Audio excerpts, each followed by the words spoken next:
Awesome. All right, it is 3 p.m. start, or 1:30. I fast forward.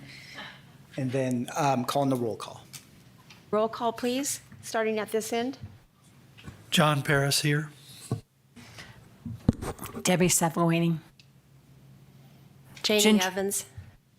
Ginger Cutting here. Jim Howell here. Betsy Howe. I'll start by approving the minutes from the last meeting on.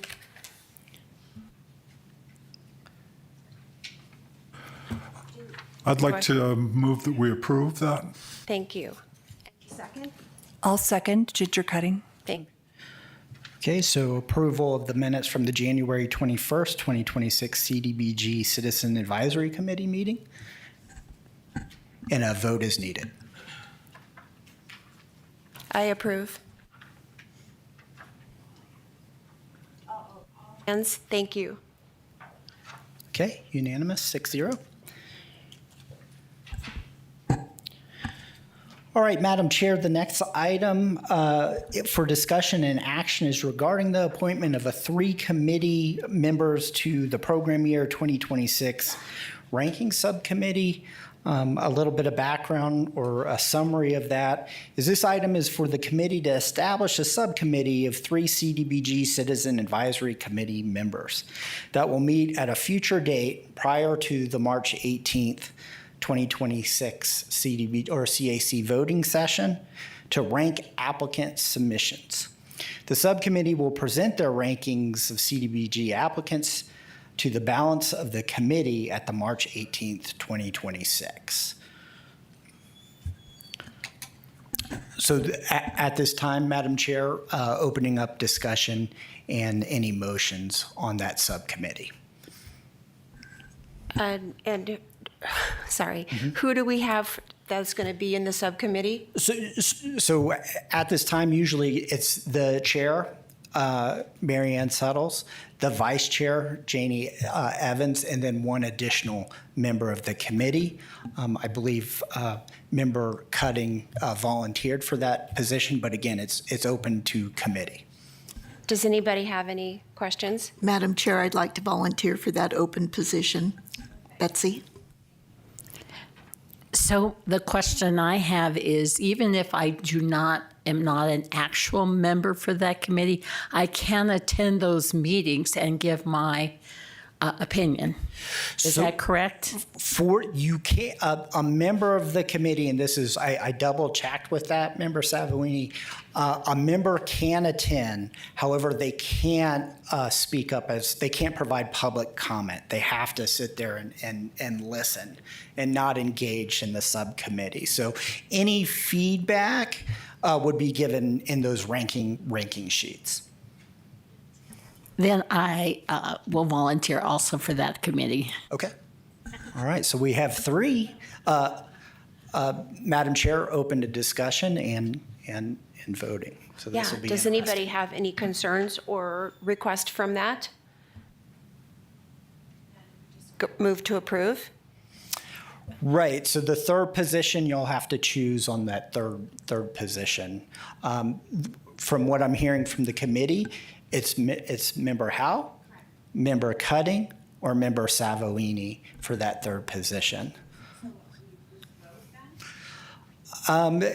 We can do, someone would need to call a motion, right, of choosing one of the third member, and then it would go to a vote. So I'll call a motion then for those who want to vote. Yes. How I would do it, Madam Chair, is a motion to select the one member, right? And then go through the voting process. And if there isn't a quorum, then we would do another motion for a different potential member or volunteer, if that makes sense. Can I ask that each of us speak to why we want to be on that committee? Maybe that would help. Yes, absolutely, and direct that line of question to the chair for discussion. Madam Chair, can we each put forth our opinion about?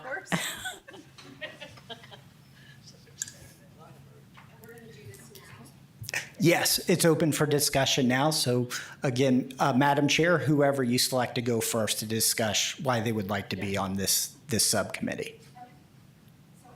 We'll ask Betsy if she wants to go first.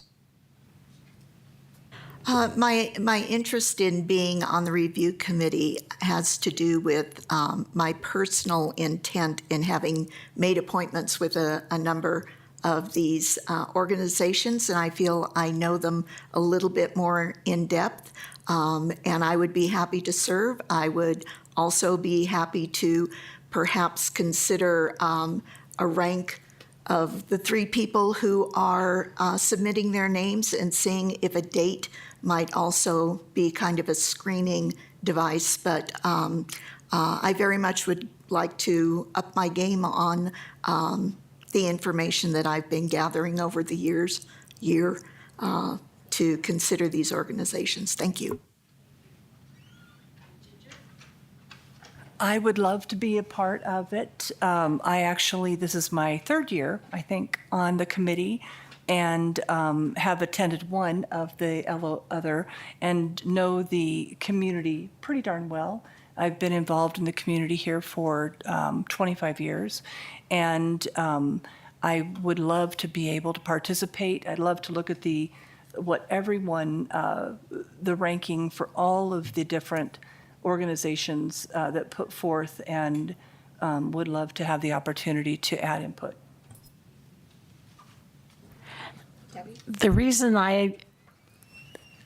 knowing that I can't just go to the meeting and give my opinion is why I want to be on that committee, because I do feel like after reviewing these, I have an idea about how we can approach. There's 27, and I have an idea about how we can kind of make a decision based on what everybody wants by their review of the sheets, but also looking at my past history with this, because I've been here, I think 5 or 6 years on this committee. So I do have a big history of reviewing for giving out grants.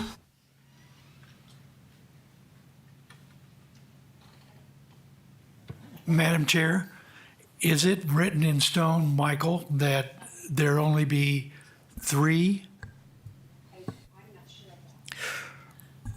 Right, the subcommittee is 3. That's how it originally or always has been. And again, the subcommittee is a recommending body. And the purpose of it was to hopefully streamline it. So when the final decision or the final voting session on the 18th, cut out some of the time. So the subcommittee is actually optional. If it was just used as a tool to expedite the process. So again, March 18th, as was the case last year, if a committee member didn't really like what the subcommittee did or put forth, that was up for debate. So the subcommittee isn't to be all end all, just to help the process. Madam Chair, I suggest that because we have so much interest and so much compassion, and I think that all of us have a great deal of experience that we're bringing forward, I suggest that we get away from the subcommittee and just schedule to meet to review collectively the people who want to.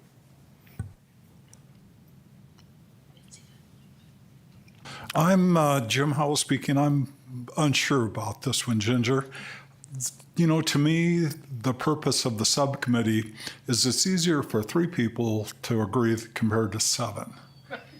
And still, all of our voting and points that we're going to be doing on the rating sheets today would be totaled and on the table. Michael's nodding yes. So I was on the subcommittee last year, and I think when we sat down with the whole group, there was consensus that 3 ended up recommending what all 7 really had strong feelings about. So I think there's a purpose and a reason to go ahead with the 3. I guess I would like to postpone this for the time. I feel uncomfortable with Mary Ann not being here. Right. And Madam Chair, the only problem is we don't have another meeting until the March 18th. Also, we don't, it's important to keep that March 18th meeting intact because it's this group. And April, we start with a new committee. So it is, if y'all do decide on a subcommittee, and again, it is optional, and the purpose initially was to expedite the process, this would be the time to choose that third person for the subcommittee, if y'all do choose it. So discussion is good. I mean, this is what needs to happen. Madam Chair, this is Betsy Howe. I formally move that we maintain a subcommittee and that the third party be nominated as Ginger Cutting.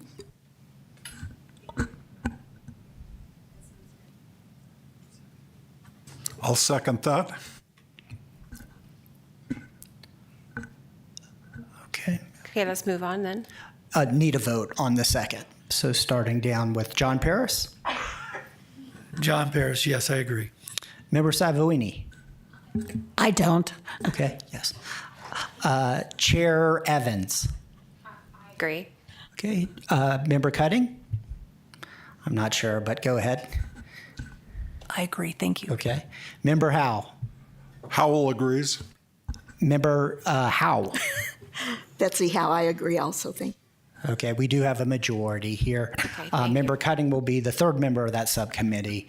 I will email the date. I got to figure out, it will be in chambers. It's open to the public as well. Committee members can come, they just can't offer feedback. And that is it. We can move on to why we're here, the presentations, Madam Chair.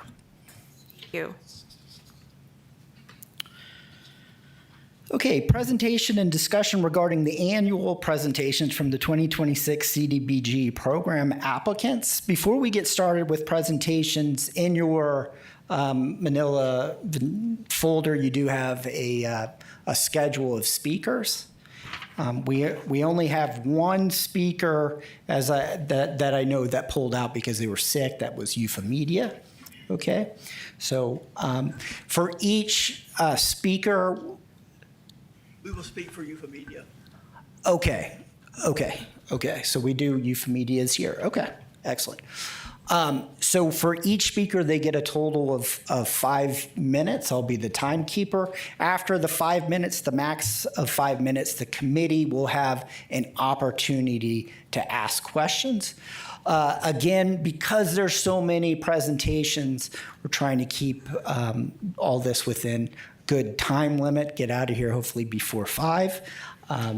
Please limit questions to not too many. Okay. So the other part that I wanted to speak to is if any committee member has a conflict of interest or perceived conflict of interest, let me know before they start presenting. You will need to recuse yourself. And in this case, recusal means you would have to step out of the room, and there's a conference room we can put you in for just that presentation and come get you for the next presentation. Any questions about that or the process? Okay.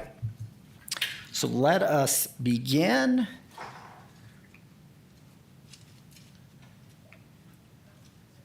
All right, the first set of presentations come from city departments. Parks and Recreation, we have their director here, Christy Tryon Diaz. Did I say it right? Almost. Oh, really? Christy here is to present on their project, so go ahead. So, fun fact, did you know that park patrons stay in a park 48% longer if there's a restroom?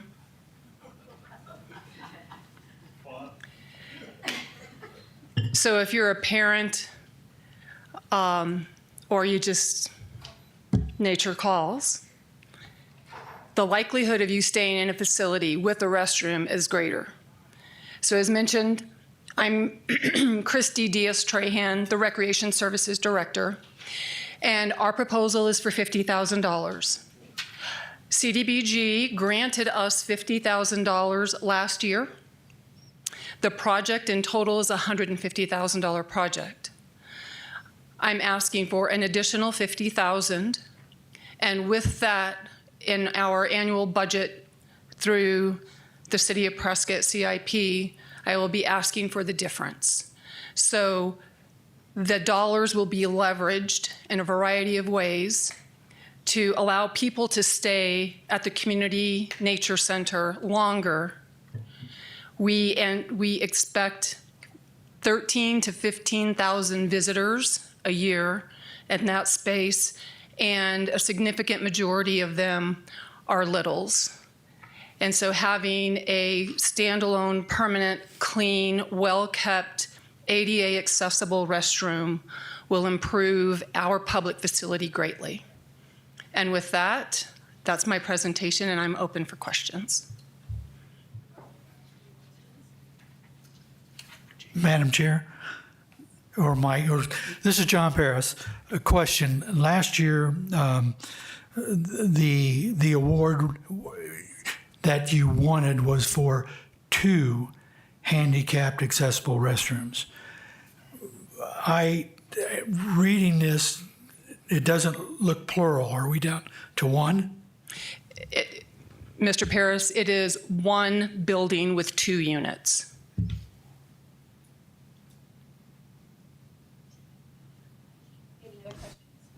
Yes, Jim Howell asking a question. Was there an effort made to request other funds for this project besides CDBG? Yes, we do have a grant in through the Arizona State Park Association. We will not know if we're awarded until, I believe,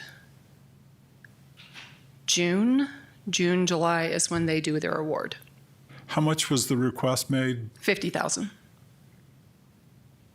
Are there park funds that are generated every year that are in the budget, the city budget? We don't have park funds specifically coming out of the Community Nature Center. That's free for people to go to, just like the majority of our other parks. We have general O&M, so that takes care of the facility. But for large capital projects, which this would go through our annual CIP, which I mentioned we will be asking for that balance in our CIP. Okay, thank you. Madam Chair, one question. So you received $50,000 last year. It's $150. You're asking for $50. You've got a $3,000 match, it looks like here. If you're not awarded that additional funds from that grant that you asked for, well, how are you going to achieve the additional funds? We will go back and ask for the funds again. I believe the CDBG, I have up to 5 years to spend those dollars. And so it would be a secondary request through Arizona Park or the Arizona State Parks. Please. This is Betsy Howe. Last year, there was a schematic on the actual building itself. Have you looked at any other building options that would bring the cost down? So we have not. Generally, a site built is more expensive than a modular unit that's already prefabbed with all of the engineering included in that. When the time comes that we do have the funding, we'll shop the best value. Any other questions? One more question. We've heard a number of requests discussed here for park ADA compliance and actually for city compliance of ADA. Has any effort been made to come up to some sort of a funding source, or I'll even say the dreaded word, an assessment, a tax, to comply with ADA? I mean, this is nothing new, and it's going to be here forever. I don't know the history. I'm relatively new to the organization, so I don't know if there has been any push for that. Access to the site is accessible. We currently have a porta potty that is an ADA porta potty. I can tell you they're very tight. They're not ideal in this situation. The other restrooms in our other parks, or Pioneer Park, for example, those restrooms are accessible. Are they compliant? Yes.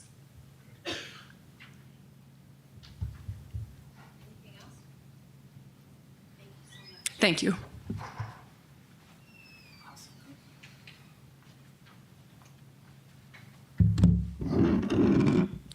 All right, Michael McInnes with the Community Development Department. I'll be speaking to the proposed down payment assistance program, which is designed to help income-eligible first-time home buyers, which is the preferred, it's not limited to first-time home buyers, purchase homes within the city of Prescott. Program would provide 0% interest deferred payment loans to assist with down payments and closing costs, addressing one of the most significant barriers for home ownership here in Prescott. We are modeling our down payment assistance program on other communities that have done this successfully. So not trying to reinvent the wheel. This is something that CDBG can do. Under the program, eligible households earning at or below 80% of AMI or area median income could receive up to $10,000, okay, per household. There are limitations, okay? Again, one of those is the 80% AMI. The other is that this assistance can only go towards 50% of the down payment cost, okay?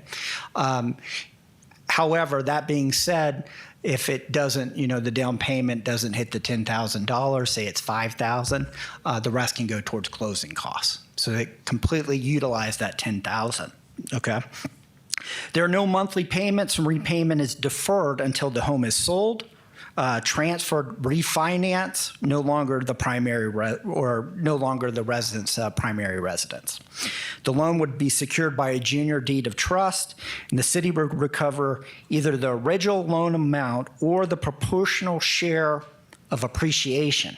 Okay, helping create a revolving loan. So what that basically means is the money that comes back to the city goes back into this down payment assistance program. It can't be used for other sources within CDBG, just the down payment assistance program. The program would serve first-time home buyers, but it would not be limited to first-time home buyers who qualify for conventional, FHA, VA, or other type loan packages or products. Eligible properties must be owner-occupied primary residence located in the city of Prescott. This is proposed as a pilot program, and with the goal, if 50,000 was granted, to 3 to 5 homes within the first year to 18 months. Okay, that's pretty ambitious, but that is the goal. Okay. This will also allow the city to test the program design. It's not fully fledged out at this point, but will continue to be, ensure compliance and refine procedures before potential expansion.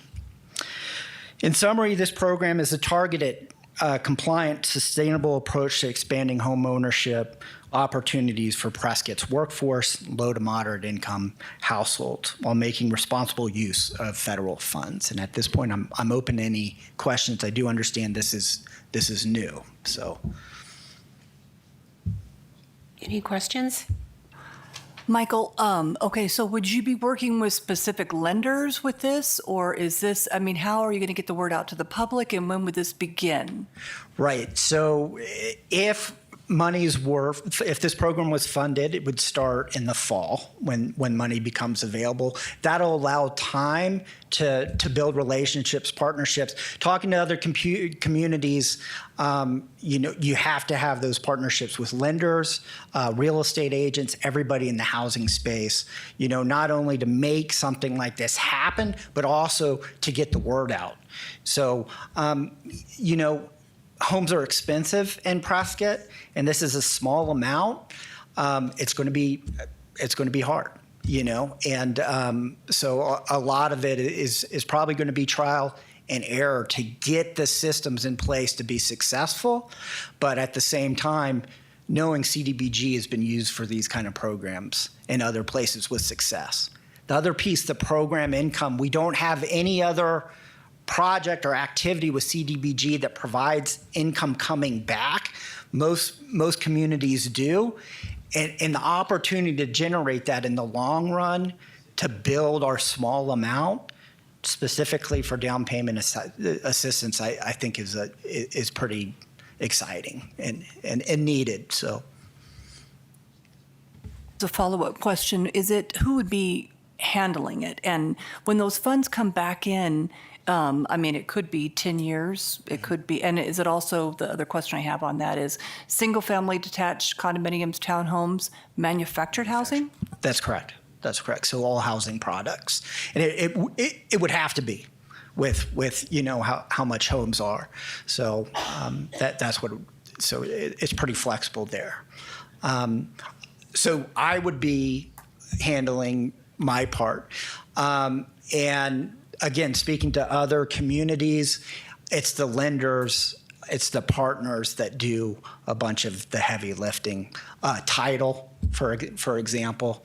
And then the long-term goal is we have other non-for-profits, maybe the city come in with bigger down payment assistance products for, different levels of AMI that we can layer, and really start making a difference. We don't have that in Prescott right now. We need it. And so this is kind of a place to start, if that makes sense. Did any other? Anybody else have questions? Just a comment. This is Debbie Savoini, and this is something that has been in your mind, in your plan since you took this position. This has always been something you've kind of endorsed. That's correct. The real change here has been with our Workforce Housing Committee and just that need for a down payment assistance that hasn't been able to get off the ground, and with this committee, here's a tangible action we can take, that, we're given a shot, we got to do something, I'm excited about it if it is funded. So. Thank you, Michael. Okay. Betsy has a question. So you've cited that the pattern has already been set in other communities. Could you tell us maybe how long or how old the oldest is and if they have received additional funding? Right. The community that really got me going on this was Madison, Wisconsin. Now, it's a bigger city, of course, but they've had it since the late 1980s. And, of course, they're the ones that said you should, if you tie this in, it should appreciate what the value of the home. Okay, so they had a lot of really good ideas in that sense, and they're generating program income, I think, from $50,000 to $60,000 a year. But of course, they've been doing it for a really long time. It's not going to be a huge amount, but it's something. So, Thank you, Michael. all right. Next up is Public Works.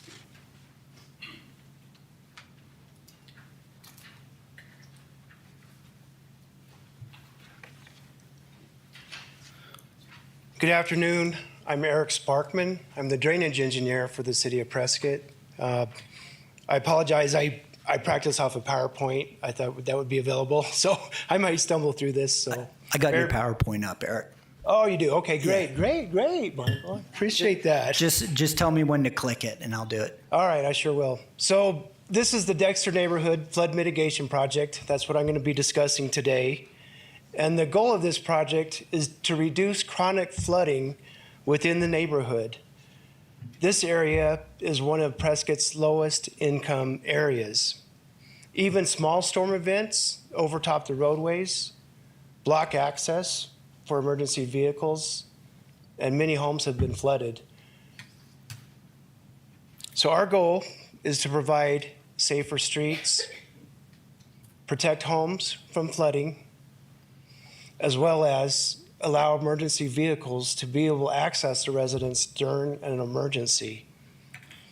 We are currently in the design phase of the project. The plans are around 30% complete. We hope to complete these plans by the end of this fiscal year, if not early in fiscal year 2027. The design budget for the project was just under $150,000. And construction is anticipated to be between $1.5 and $1.7 million. So the next slide, please, Michael. So the map in the middle shows the effect of the stormwater and the flooding within the area. Runoff from the north as well as from the west impacts the site, the worst area being between First Street and Lincoln Avenue, as shown by the red arrows. This area would be our primary focus, but we do have hopes of extending the project further west to Dameron Drive, depending on available funding, if that could happen or not. So there is very little infrastructure within this area. So entire blocks flood during a significant storm event. It's not just one or two houses. It's entire blocks of houses. It's numerous properties. So what we plan to do is increase the capacity of Merritt Street and also put in a storm drain system to safely convey flows within the right-of-way instead of overtopping the curb, going in people's yards, people's front doors. Safely convey these flows in the right-of-way and outfall into the North Fork of Granite Creek. As you can see by the photos, these poor people, they have a lot of drainage issues. As I mentioned, emergency access, road closures, significant ponding in yards, and flooded houses. Next slide, please. Here are just a few more photos of the area. Some of the residents, they use sandbags. A few have installed what they call flood walls to help prevent flows from entering the house. This has provided little to no relief. It just more needs to be done to the infrastructure to stop this flooding. This project does address a historic, long-standing drainage issue within the city of Prescott's lowest income area. The improvements will benefit the entire neighborhood.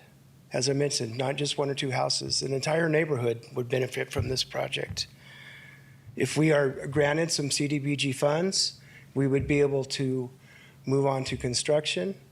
And this project does align with the goals of CDBG to support underserved communities.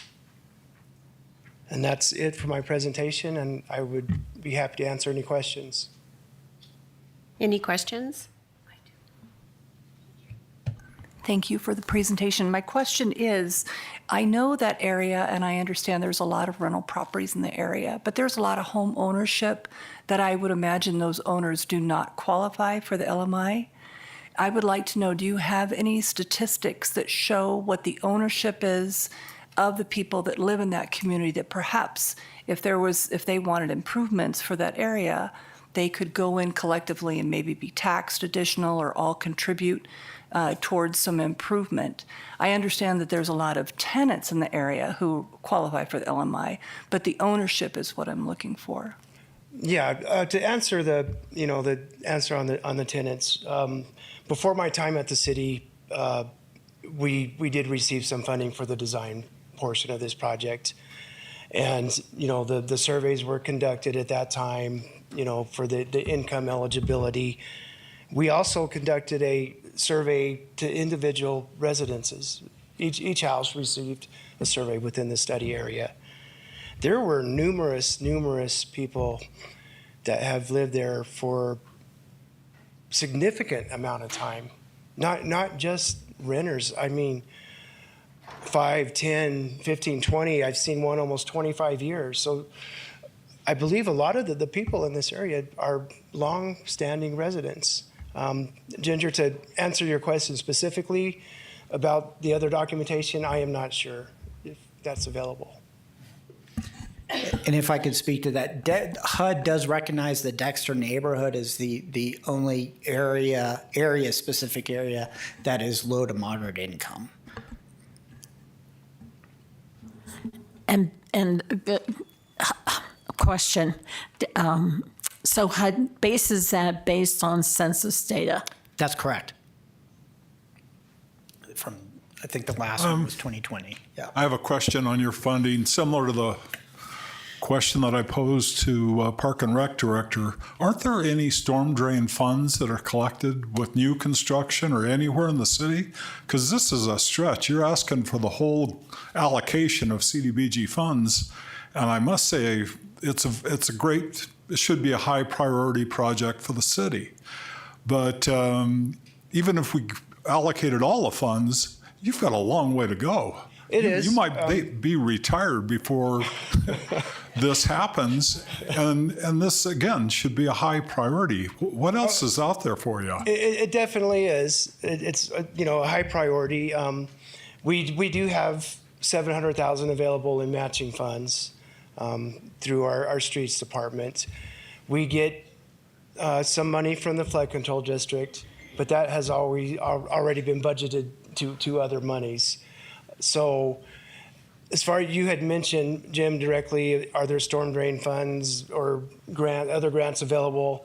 FEMA does have some, but this would not qualify for that. That type of funding is usually associated with a hazard of some sort, a fire. And then the fire, the earth becomes impervious, it causes more drainage. And FEMA's in a state of uncertainty now. So as far as other grants, no, but this is a high priority for the city. And in my past experience, I've worked with CDBG numerous times. I've probably done 10 huge projects using CDBG funds. And I have always been used to doing huge projects with CDBG funds. I know it's a little bit different here in the city of Prescott, but I've done ADA burial removal projects, 2 public sewer main extensions, 4 phases of roadway improvements, some water lines in Ash Fork, which were all significant, over $1 million projects utilizing CDBG funds. So I know it's a different situation here, and I'm learning that. But like I said, we do have some funding available. We don't have all of it. As you mentioned, Jim, it's a very important project. So if we don't receive funding from CDBG, we'll just carry it out for future years until we can collect enough money.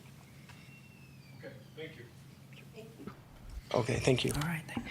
Next is the Chamber of Commerce Foundation. Their executive director, Sherry Heine, in partnership with the City of Prescott Minor Home Repair Program. Good afternoon. Thank you, Michael, for that introduction. Madam Chair, Commissioners, thank you. It's an honor to be here today. This has been a wonderful program that we've been administering for several years. It was a priority for your group a few years back, and we had it as a pilot program. I'm here today to talk a little bit about the program and how it works. It is a program that's fully funded through the CDBG funding grant dollars, specifically designed to assist low-income and owner-occupied homeowners within the city of Prescott. The focus is not cosmetic improvements. It is health, safety, accessibility, and code-related repairs. The program grants up to $5,000 per home and serves low to moderate income households that often are elderly, disabled, or facing life safety issues.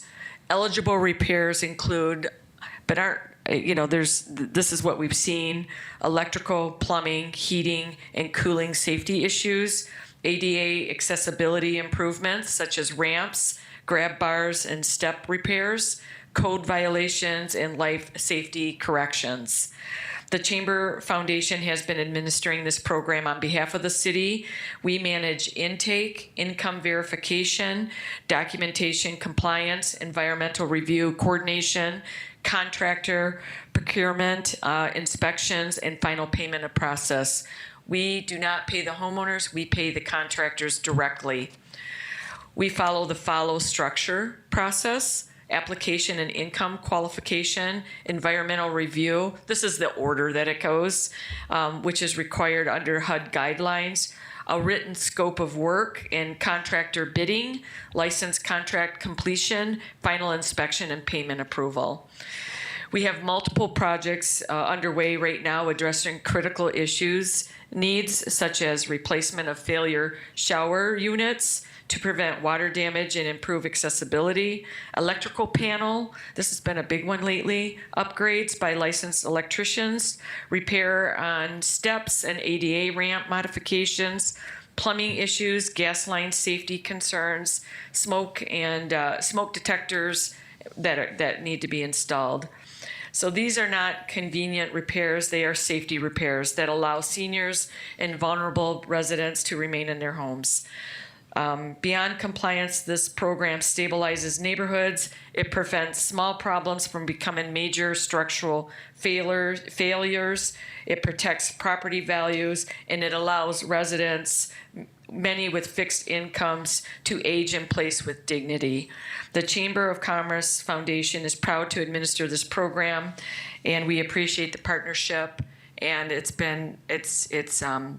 one of those things that really warms your heart when you're out there and you're helping folks. And we've seen a lot of very interesting cases out there. And that's my presentation, and I'm happy to answer any questions. Any questions?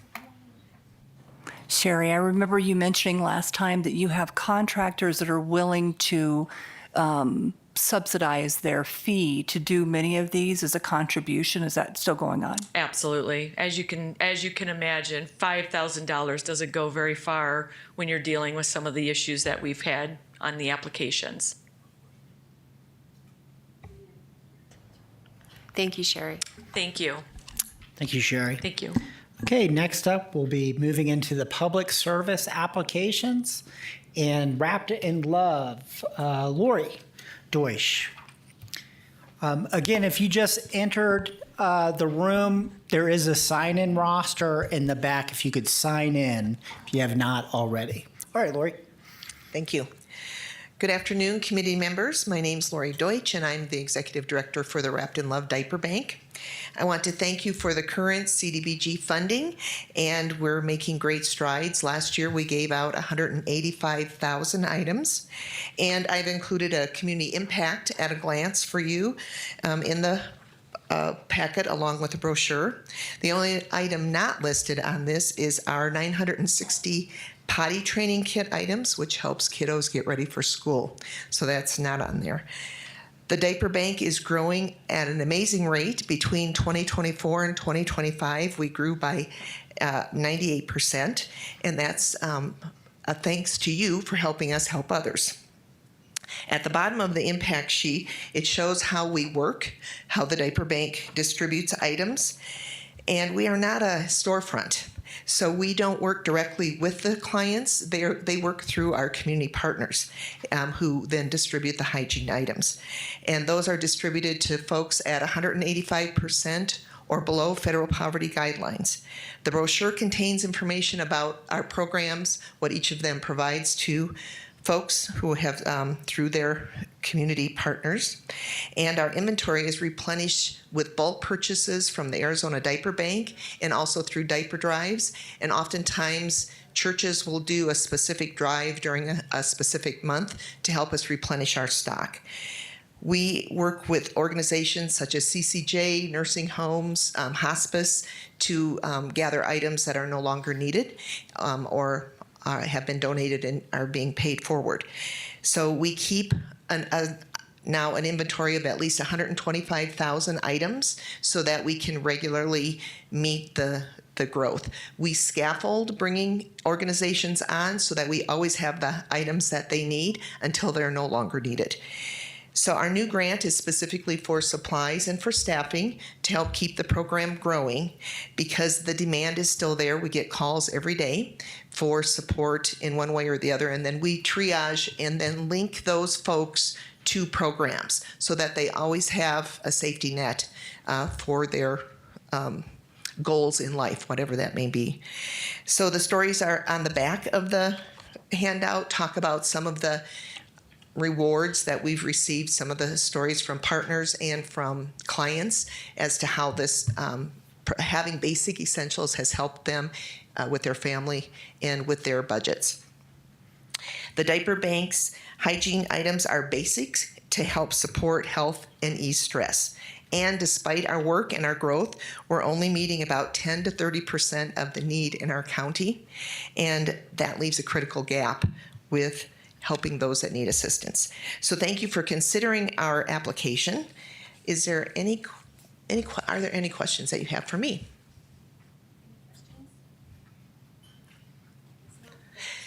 And thank you guys for helping launch this project. And the Wrapped in Love handout that she was referring to is in your folder. Okay.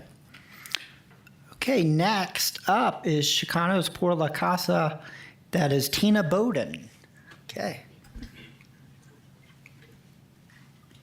Hi, I'm very honored to be able to speak to you today on behalf of Keo Health Connection, which is part of Chicanos por la Casa. We have been active in Yavapai County for the last few years, not only with this program, with also Parenting Arizona. And we're looking to get some support so that we can increase services for benefit specialists to come in and help our citizens and our neighbors that need support that don't necessarily have a computer or the internet or the availability to get on Access, Kids Care, SNAP, TANF. We've been partnering with Yavapai County Community Health Services in Prescott. This year we've seen about 38 individuals. Keo Health Connection itself has over 22 years of experience, and it is one of the only National Councils for Aging hubs to be able to do benefit services. All their specialists are trained throughout Arizona. There's 9 of them, and we want to dedicate 1 part-time here in Yavapai County. You can flip if you want. Thank you. The activities would include either person or virtual benefit specialist evaluations. In addition to that, we network with community partners so that we're not duplicating services and know the resources to be able to extend and help support those individuals. In addition, we have go to events to be able to market and find new individuals that need that support. And then we track our metrics and outcomes quite regularly. Our goal for this year is to try to help 50 plus Prescott residents. Next slide. Thank you. And why is this a need? Because we do have a need here in Arizona with a group of individuals. As an example, here in Yavapai County, 9.6% of our individuals are uninsured, 8.1% speak Spanish, and 9.8% of the seniors live in poverty. And there's 20.4% of individuals here in Yavapai County that are considered disabled and living on restricted income. Any questions? Last year we served over 875 children. 75% of those clients reported as Hispanic and 80% reported being female. Any questions? Yes. This is Betsy Howe. In breaking down the amount of time that a part-time specialist would have in the area, and given the fact that they could, or our funds could only go to Prescott area, how many hours would this part-time person be? Yeah, thank you very much. They would be putting in at least half of their time into Yavapai County and the majority of it here in the Prescott area. Any other questions? Thank you so much. Just as closing, I've been in this Yavapai County for 25 years. I've worked over 6 nonprofits in the area. I worked for public health and higher education. And my last job was working with direct line with individuals with minimal income. And they definitely need to have some support finding benefits that they deserve. Thank you. Thank you, Tina. I appreciate all the applicants that have spoke so far. We're averaging about 3 minutes per presentation, which is fantastic. Again, I haven't had to call anybody on a minute till, so keeping those presentations under 5 minutes. The next up is Euphemedia. I'll use up all those extra minutes. Okay, there you go. Thank you so And much. your name to the committee. I'll give you Yeah, this was a bit unexpected with Richard falling ill. My name is Debbie Cook. I am one of the residents of the Bradshaw Senior Community. and one of the people acting, I was the number cruncher for this project. I don't know if these were handed out or not. I don't have but one. I know he wrote a letter to the committee with some information about the project. You know, the housing, low-income housing is kind of a misnomer because it's not truly affordable housing. And people who qualify for like a 40% unit, I know it's numbers, but end up in a higher percentage unit are paying $170 a month more than they should because they had to take a higher unit. So we want to bridge that gap. Now with $5,000, we can help 10 residents for 3 months each. And what that help can mean to that person is, if that is there, then they can replace the bald tires on the car with some better tires because they have some help with the rent. And that'll free up some funds to maybe get all of their medications that month instead of just some of them.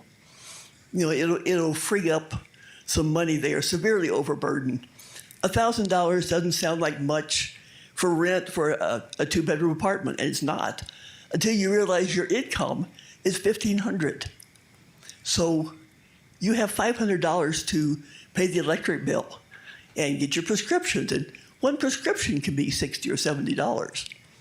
So the money does not stretch when you're that overburdened with the rents. And that's what happens when the rent, the HUD says the income in the area went up 10%, but Social Security went up 2.8. And not only that, but Social Security then gives me $40 and takes 20 away from food stamps because my income went up. So I really only gained $20, but the rent went up $70 because that was the 10% of the rent. So we're struck in an imbalance, but there is that gap where people, they're in there, they have to make less than 50% of that median income to qualify, but maybe they're really only making 30%, but they're still paying that upper level rent. And I know rent subsidies are not your area that you normally help with, but this little bit of help for these people will make a difference in, like I said, replacing the bald tires on the car. Give them a little bit of relief to do some things they really need to do if we help them some with this. Boy, that was fast. You did great. I could do more. In the letter, it is in the from Richard Shope. It is in your Manila folder. So, yeah, he is our friend that wrote the grant. I was the idiot that had the idea for paying the difference in the gap and crunch numbers and gathered information from all the residents. And all 92 apartments in these two buildings could use some help. Not everybody is overburdened, but many are. Like I said, your rent's $1,000, but your income's only $15 or less. Many residents are only still there because family or an agency is helping with the rent. Catholic Charities Veteran Services helps at least one resident that I know of. The VA helps some of the veterans. These are people who were teachers. These people were nurses. You know, they own small businesses. And life just caught up as we get to this stage in life. And it's, not our fault we're here, but we're left to deal with it. And we're doing the best we can and asking for what little help you can offer. And we are looking at other places. We're going to Walmart asking for grants for help. We're reaching out. We're starting to really try and meet with other places that are helping us. So, any questions? Well, was that Please, good? Ginger. Questions? I have a couple. I'm not sure that if you have the answers or not, but we'll just food for thought. Looking at the packet, I initially thought, what happens after 6 months? And how do you determine with the number of occupants there? How do you make that? How do you choose the ones? Well, looking at how many of the 40 and 50 and 60% units there are, and a lot of people are in the correct unit. They qualify for a 40, they're in a 40% unit. So they wouldn't qualify for this particular grant, although some of them are overburdened with their rent. But there is that criteria. There is a limited number of people that would qualify, and they would it would have to be first come, the first one to apply would be the first considered. And I can, oh, I'm sorry. No, go, please.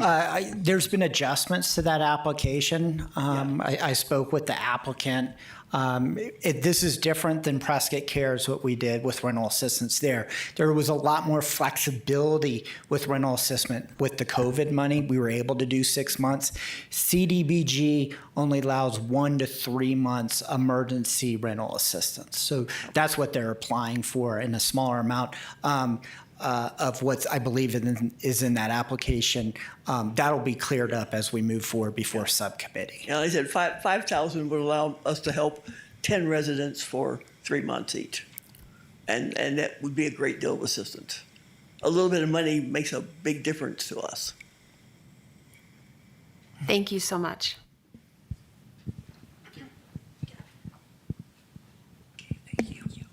All right. Next is fire medics.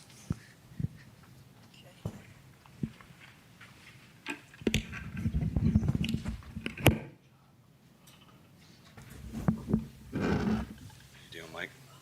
Good to see you. All right.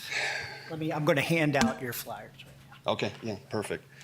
Gentlemen and ladies, thanks so much for giving us the opportunity to be able to do this short presentation. Because of time constraints, I'll do my best to keep to the very simple workflow that we've got here. I'll kind of take you through it, and then we'll just open up to Q&A afterwards. My name is Ken Rhodes. I represent Fire Medics International. We are, yeah. Raise the microphone. Yes, sir. Much better. You got it. My sounding board is back there. My wife, can you hear me, honey? Yeah, she kind of has some stuff too.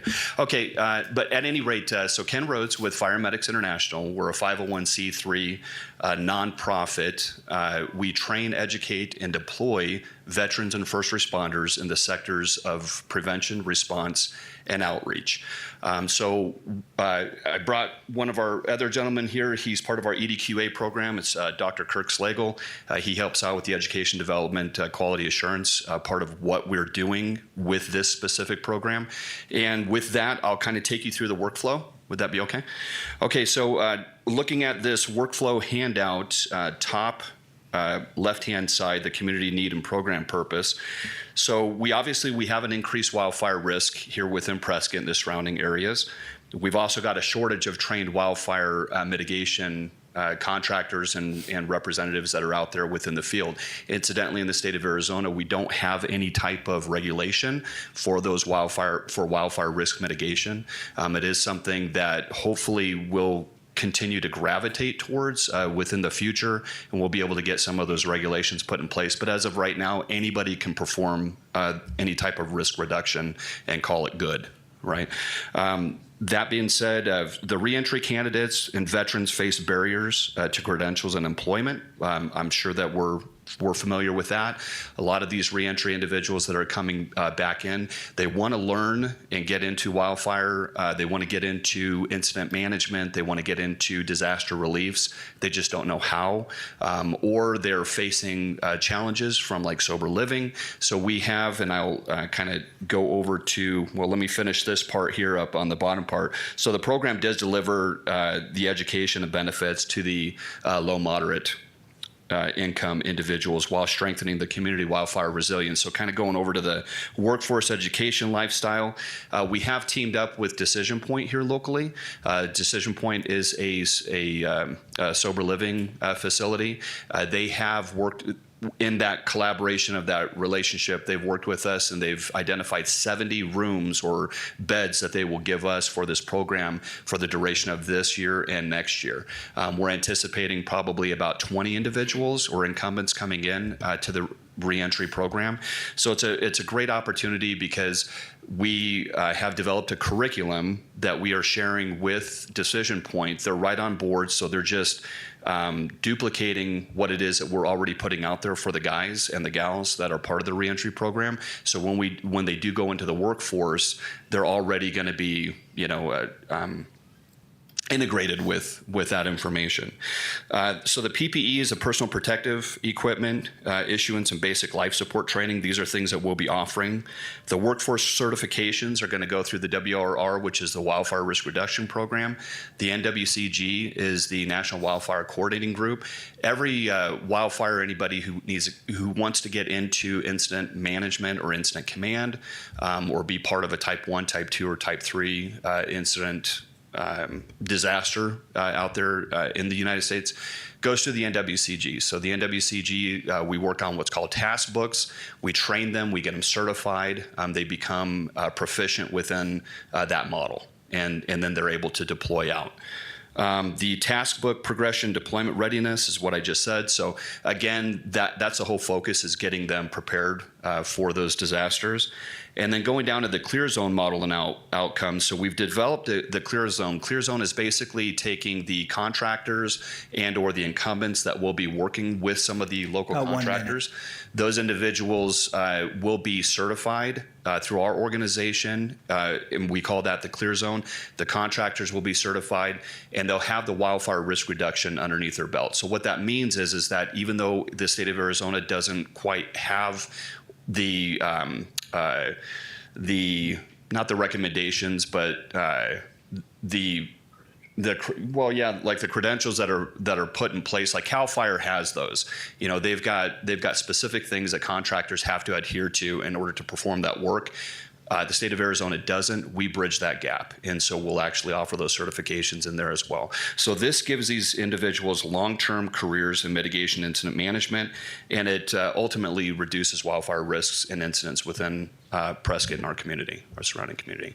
Sorry, it was super fast. I was trying to just blaze through it all. So anyways, thanks. Any questions?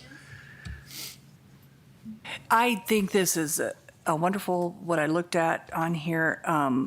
From what I understand, you take reentry, whether or not they come from, they're out of jail or out of a drug rehabilitation program. And if they qualify, then you teach them the job and then you pay them for that job and you house them, is what you're saying too. And then what is the, give me some statistics on their reentry after they finish your program into getting another job, perhaps with one of our local fire departments, or moving on to another area or something in that field. Yeah, so a couple of things I'll mention upon that, and thank you for bringing that up. But yes, you're absolutely right on all of that. The recidivism ratio is less than 5%, you guys. Less than 5%. It's insane.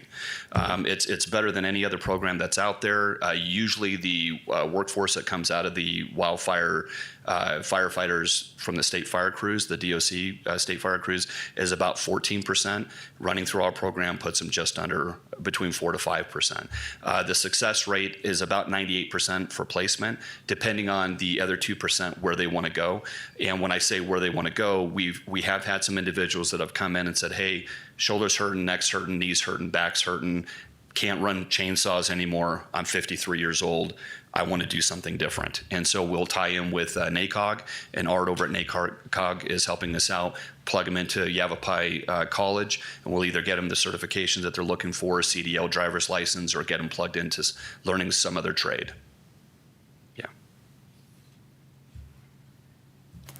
Question for you. So you're asking for a $30,000 allocation, and that would support 10 candidates? I believe it was originally $52,000 is what our budget was for, and that was for up to 10 candidates coming out. What are your other source of funds coming in? Do you have any matching funds? So we don't have any matching funds as of right now. We haven't put on any fundraisers, and we don't have any. We do have grants that are out there, larger, bigger grants for operations, and we don't have any donations that we've had some donations come in, but we don't have like a donation campaign out there.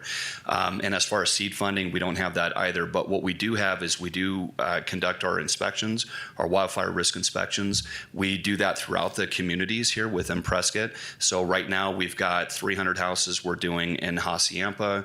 We did all of High Valley Ranch. We're working with Timber Ridge. We do all of our presentations for them. So it's an ongoing program. That's some income that's coming in. The other piece of it is that we are doing Viper contracts. So we have applied for those Viper contracts, and specifically for medics. And so we are training frontline medics to go out on wildland fires on actual fire type 2 fire crews. Last question. What will you do if you do not receive these funds? What will you do? We don't stop till the casket drops. I mean, we just keep on going. So, I mean, we'll keep on going, and we know that the need's there, and where there's a need, there's always a solution. I mean, our family's been here in Prescott since the 1940s, and we're all about volunteer and adding value to each other. So, yeah. Thank you, Kenneth. Yeah, absolutely. Right. That's it. Thanks, guys. All right, thank you. Okay, next up, Northland Cares.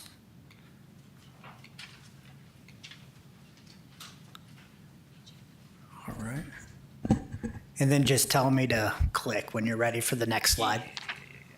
Just gotta make sure I got the right one. Hello, everyone. My name is. Can you hear me? Great.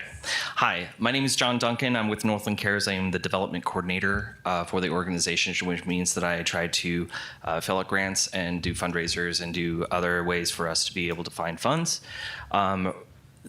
Northland Cares was established in 2002 from a previous organization that has actually been around in the Prescott area since 1992. And it became a clinic both in Prescott and in Cottonwood. Or now we have a facility in Prescott Valley, but we still serve all of the area in Prescott and the Quad City areas. Most of our funding is through the Wainwright grant that is provided by the federal government. And we also have a federal grant through the HOPWA, which is for the people that are inflicted with HIV to be able to have housing opportunities. Next slide, please. Yes. The purpose of Northland Cares is to be able to provide testing, medical care, and also specialty care for anybody that is experiencing HIV or diagnosed with HIV. And so our ultimate goal is to go through, find someone that is positive, get them on the medications, and give them the specialty care that they need in order to stay on the medications and have that as their health as a high priority so that they can be able to be untransmittable and undetectable. And what basically that means is that they will not be able to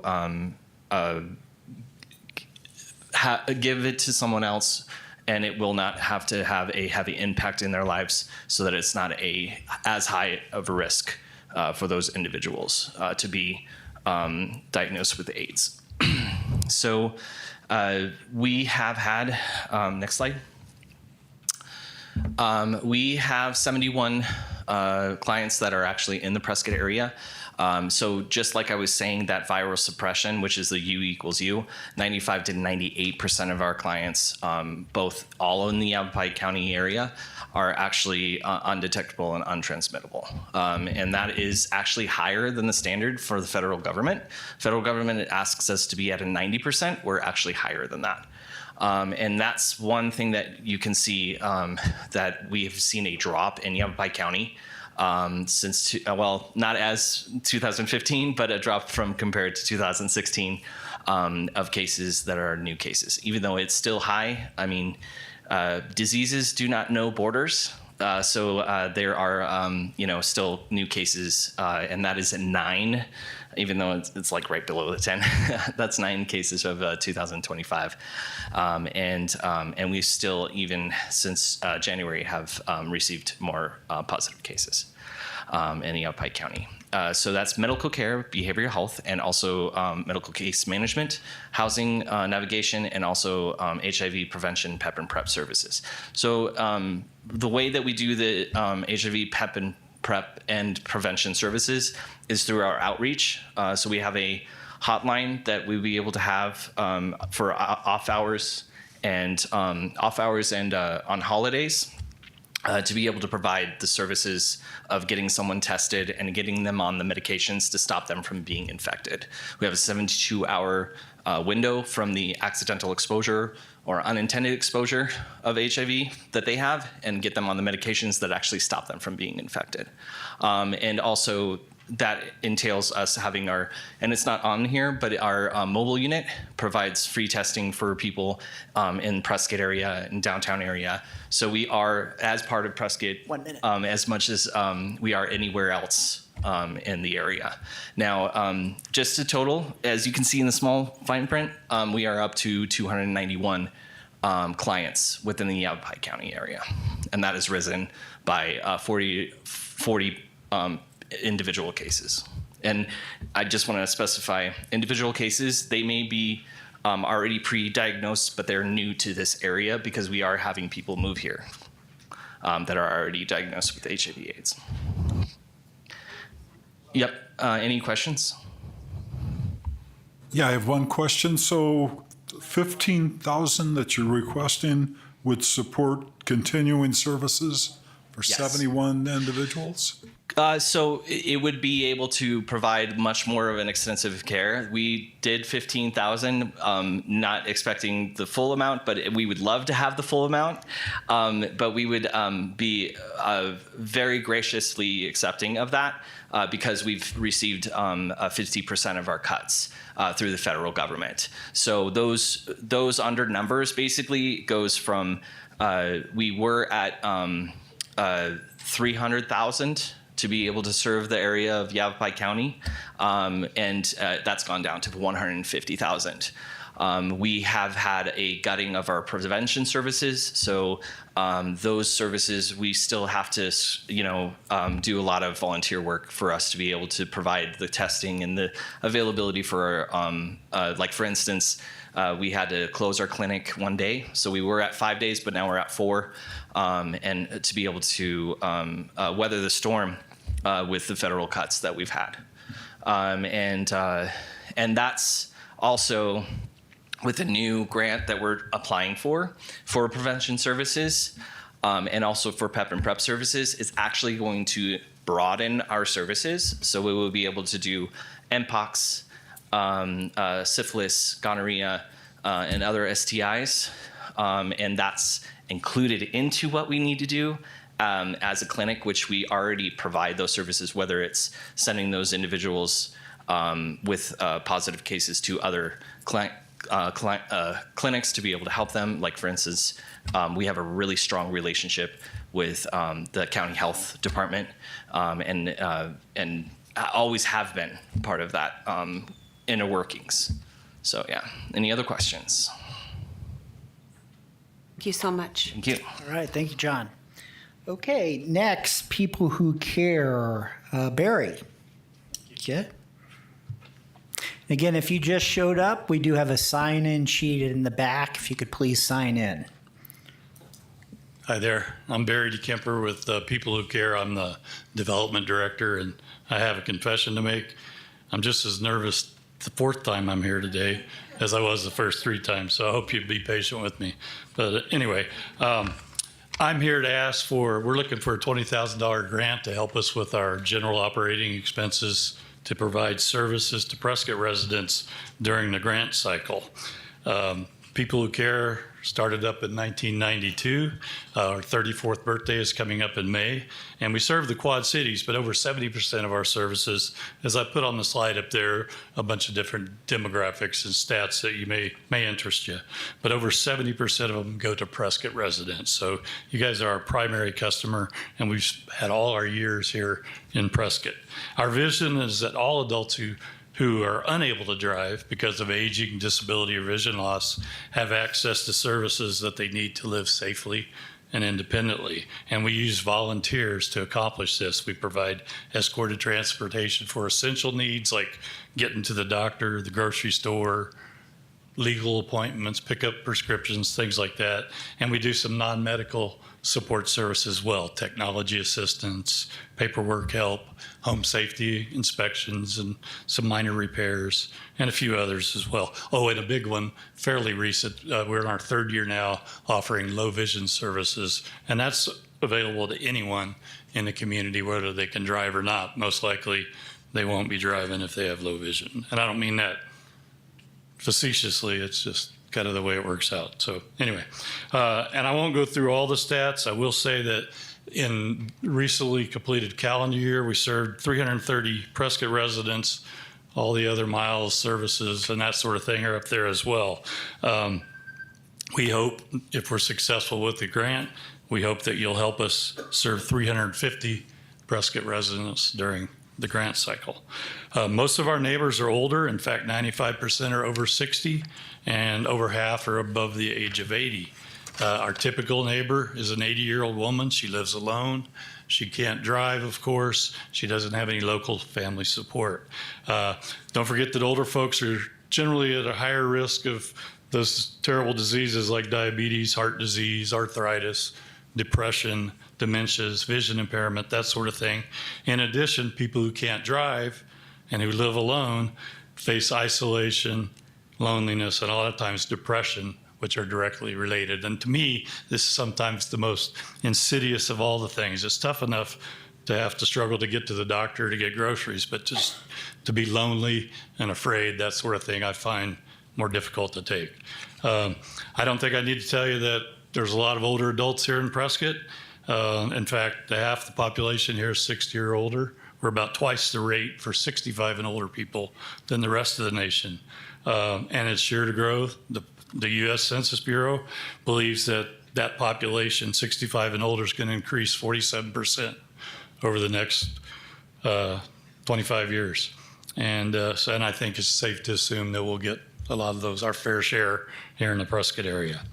I want to give you a quick quote from a Harvard University researchers that call the real population bomb, population aging is the real population bomb. This is what they said. What's fast becoming universal is that population aging is the most pervasive and dominant global demographic trend owing to declining fertility, increasing longevity, and the progression of large cohorts into older ages. And that's just an academic mouthful, a way of saying birth rates are down, people are living longer, baby boomers are retiring, and it presents a whole slew of challenges for us coming up. And I made a list real quick. I'm sure you'll have your own, but obviously transportation, housing, healthcare, food access, caregiving, financial security, social isolation, all sorts are things that I believe we're going to have to be thinking about. About 30 seconds. All right. Those challenges are here with us now, and I think people who care could play a big role in helping to mitigate the sorts of challenges that are coming down the road from us. You've been very generous to us in past years, and I'm hoping that you won't forget about this marginalized segment of society this year. We have lived, that these folks that we serve live long, full, productive lives, and I think they deserve the dignity and compassion that we can help provide, but it's going to take a whole bunch of us. So thank you. Any questions? You good? Yeah. Well, first of all, I applaud you and your organization. I know a number of individuals that use it, and you can appreciate how important it is for those folks. Thank you.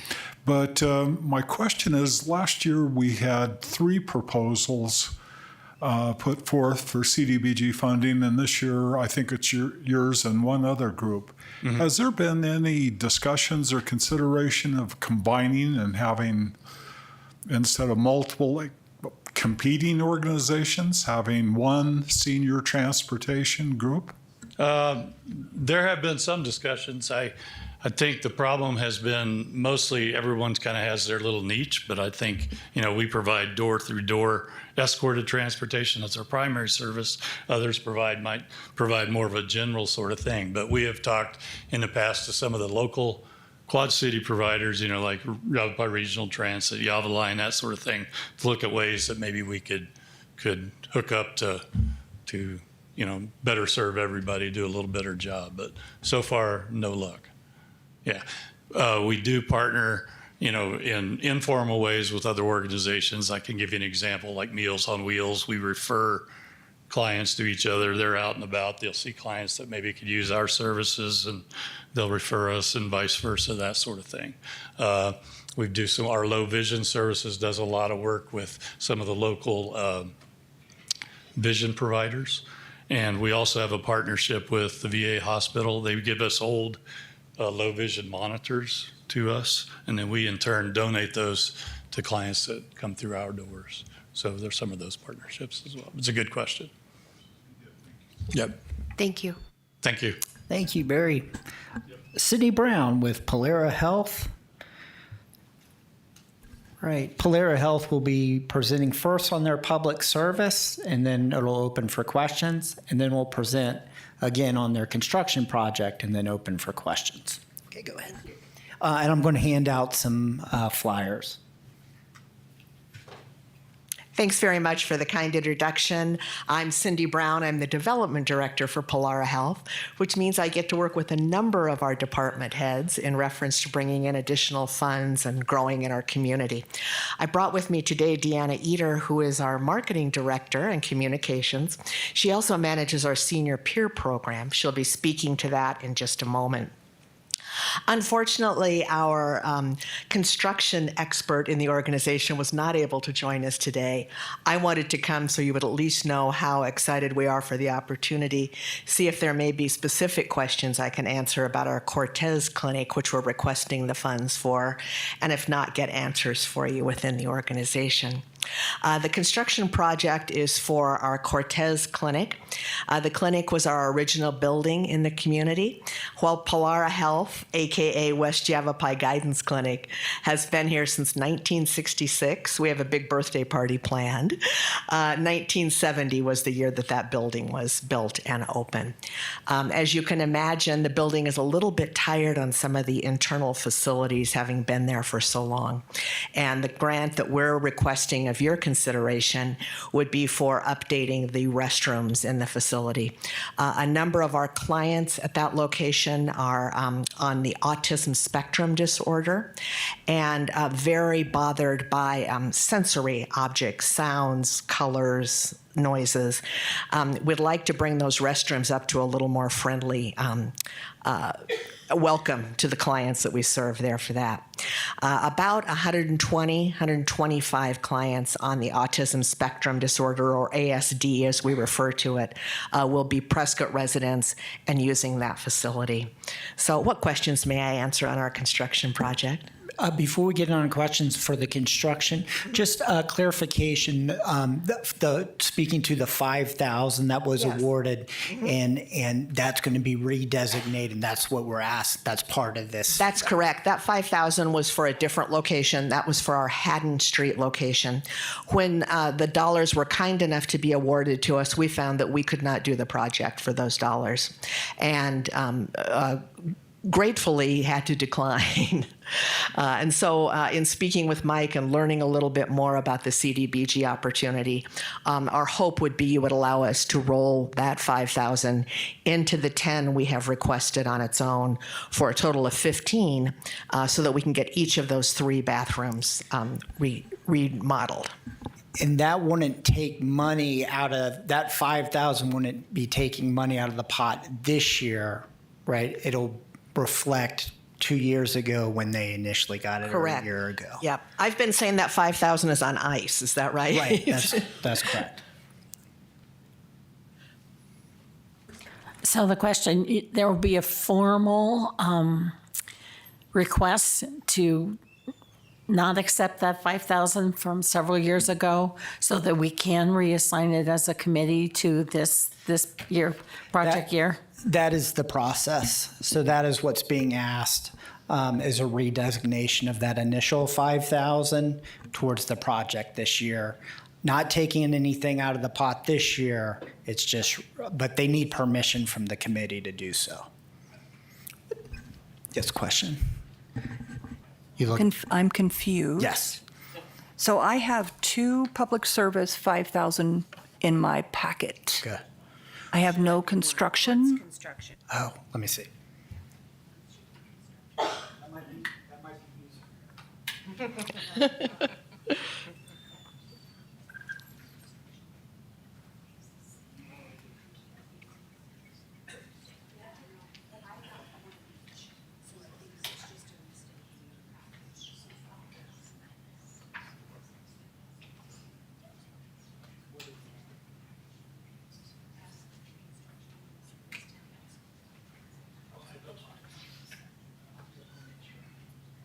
Did that happen to anybody else? Did I give,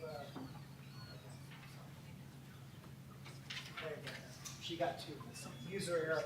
Oh, no problem. That operator error happens. I'm sure they were. My notes were quite the packet, so I know. So again, questions for Polera regarding just the construction project at this time, or to me, because this is something new, different, so I understand. So the construction project was granted 2 years ago, and we're asking for an additional $10,000 to complete that project? It's a different project. It's the same organization. It's a different project. So the original, just to recap, 2 years ago, Polera Health asked for, they have a Haddon House. It was a asphalt repair, I believe it was. That's correct, in a patio. In a patio. They were granted $5,000. And this happens in CDBG land. They want to continue to use that money, but not for the Haddon House. It doesn't make sense for them. They want to use that $5,000 towards a different property. And that's what Sydney was speaking about. Yes. Hopefully, is that clear? Is that? Mm-hmm. That's exactly right. Okay. Any other questions about that? Great. If it's okay with you, Mike, I'll turn it over to Deanna to speak about our senior peer program. Absolutely. Thank Great. you. Thank you all. Thank you for going through that with me, Sydney. Thank you. I think you figured it all out. We did. Good. So my name is Deanna, and I am the Director of Marketing at Polera Health, but I also have a passion for our seniors in our community. And so our CEO asked if I'd run our senior peer program. It was run by two women, and they decided to retire in their 70s, which we just, I don't get it. But so I've been running it for, middle of COVID on, and we serve about 100 different seniors in the area. Our senior peer program is a program that our board wants us to continue. It's our only forward-facing program for the community that is run by volunteers. It doesn't cost anything. There's no fees incurred. It's for anyone 60 and over, and there are no other qualifications for it. So what we do in our senior peer program is it's twofold. We run senior peer support groups, and right now we have 7 of those groups running. A lot of them are at our Cortez clinic, so our bathroom renovation would be fabulous for our seniors also. We have a blind and low vision group. We have a caregivers group for our blind and low vision. We have a mindful meditation group, a men's group, a women's group, and we're starting a grief group on March 5th. So those are all groups that people come to our facility to participate in. And my blind and low vision group, well, let's take it back. Our senior peer program started in 1983. Imagine that. So we're celebrating 60 years this year. And in 1983, this program started with volunteers, and it has always been run by volunteers. And so our groups have been running for years and years. I think our blind and low vision group is probably going on 25 years or so. And it's an amazing group. I go in and sit in all the time. So the second part of our senior peer program is that we do a companion program. And that is for anyone that finds themselves in our community isolated, homebound, home with illnesses. And we do a one-on-one companion program. And that program, our referrals come from YRMC, the VA, and I work with the AmeriCorps Senior Program out of NAU, and we work together with their volunteers to provide companions. And so they also do transportation if needed. They do respite for a caregiver if needed. They do doctor's appointments, but really it's about being a companion for our people that are homebound. And we're really concerned about seniors in this community, right? Especially on the older age, because we're finding that they're isolated. We're finding that they're going through depression or anxiety. There's some substance abuse. And so having someone check in with them on a month or a weekly basis or a biweekly basis is really a great benefit to our senior peer program. So just a couple closing things. Our idea behind our senior program is it's seniors helping seniors. So we get all of our volunteers are over 60 also. So we're putting people back in the community and making their lives more meaningful by volunteering. And also, hang on, I got one other thing I want to tell you about. Senior Peer Program represents prevention at its best. It's low cost, high impact, and deeply human. It ensures that older adults in Prescott are not forgotten, not alone, and not invisible. And because aging in our community should mean aging with dignity, connection, and support, sometimes the most powerful intervention isn't a service, but it's a relationship. And that's what we promote in our Senior Peer Program. Thank you. Questions? I do have a question. Yeah. How do you receive your referrals for these programs? Are they within the Polera medical system, or how do they come to you? So they come through the community because we've been doing this for quite a while. They come from YRMC, the VA, and within Polera Health. I did a reach out to staff yesterday regarding a grief group. I'm like, if you know anyone, neighbors, people in the community that have suffered a loss, the grief group is getting up and started. So we just really do a reach out to anyone in the community, and nobody's turned away. And social media, we're fine. Oh, I'm all over social media, but you know who I'm not talking to? I'm not talking to the 85 and 90-year-olds. I'm talking to their children. Yeah. Sure. Any other questions? I have a question about the travel budget. Are you reimbursing the volunteers, or is this reimbursing staff? So I reimburse our volunteers. So I've got one volunteer. She runs my blind and low vision group. She can't drive. She pays her driver to drive her from Chino Valley to our Cortez Clinic twice a month. So I'm reimbursing her to reimburse her driver. So it's anyone that incurs mileage, the volunteers that run our support groups. Yeah. And then the NAU AmeriCorps senior program reimburses their volunteers that we work with mileage. Yeah. Thank you so much. Thank you. All right, thank you. Okay, next up, the Launchpad Teen Center, Catherine Robbins. All right.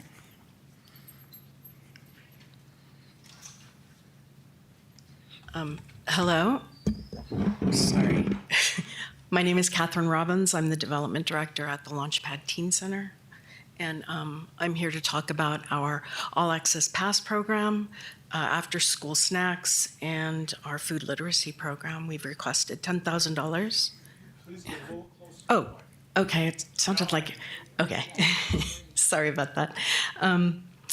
We requested $10,000 to help support this program during the 2026-2027 fiscal year.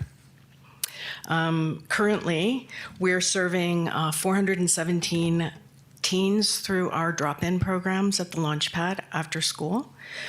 Of those teens, 37% are participating in our All Access Pass program, which is free meals after school for teens who qualify financially.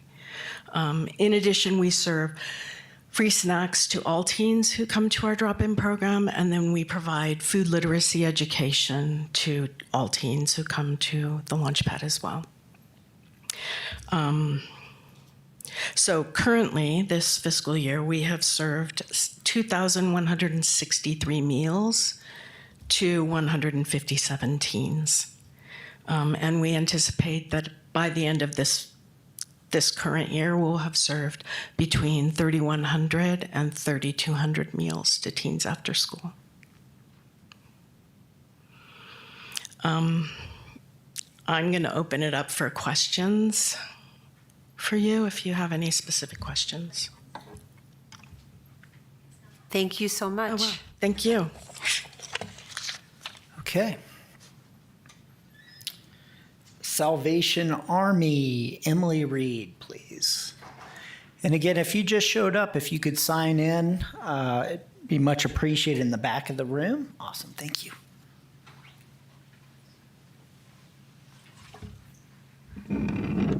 Hello, I am Lieutenant Emily Reed. I am the commanding officer for the Salvation Army, and that is really just a fancy title that I am the pastor and executive director for the Salvation Army here in Prescott. And I'm very excited for this opportunity to share with you about our winter warm-up program. As you know, each winter in Prescott, overnight temperatures regularly drop below freezing. So for men experiencing homelessness, this doesn't just mean discomfort, it means that there's a real risk. Hypothermia, illness, emergency room visits, and increased strain on our public safety systems that are that are very real outcomes during the coldest months. So our winter warm-up exists to fill a very specific seasonal gap. From November through March, we provide overnight shelter for about 30 single men who otherwise would be sleeping outside. Each evening, we begin with a hot meal, and after dinner, we convert our commercial kitchen and dining area into a supervised sleeping space where the participants set up their cots for the night. Additionally, after that, we provide snacks, warm beverages, but most importantly, a calm environment so that they can rest safely. So this is not just a place to sleep. It's structured, it's supervised, and coordinated within Prescott's broader homeless response system.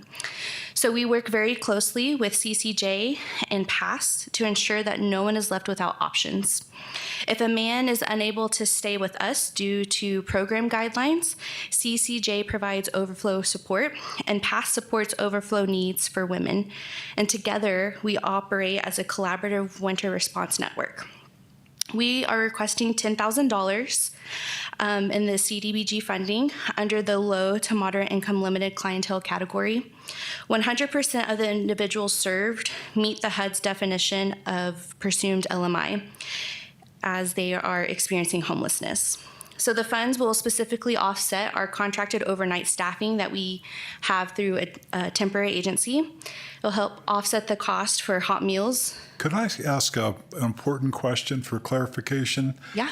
The paperwork I have indicates that you're asking for 100,000, but that's It's 10,000. too many zeros? Too many zeros, yeah. Thank you. That changes the. No, just 10,000. Yes, and like I said, that money will offset our overnight staffing that we have contracted.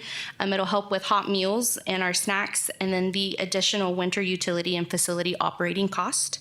So currently the program operates solely on privately secured funds from our Red Kettle campaign and through local donations.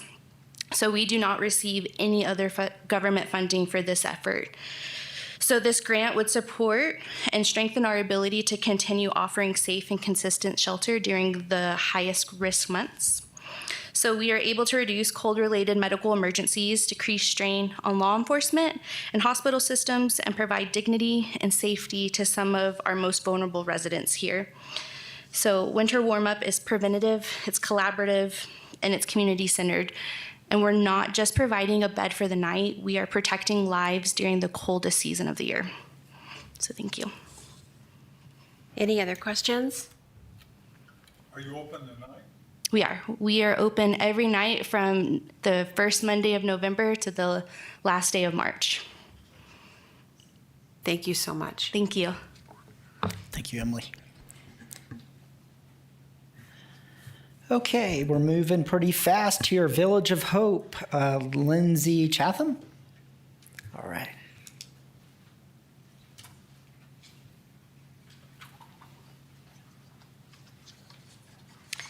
Hello, good afternoon. Thank you so much for having me. I'm here to share about our Village of Hope transportation program.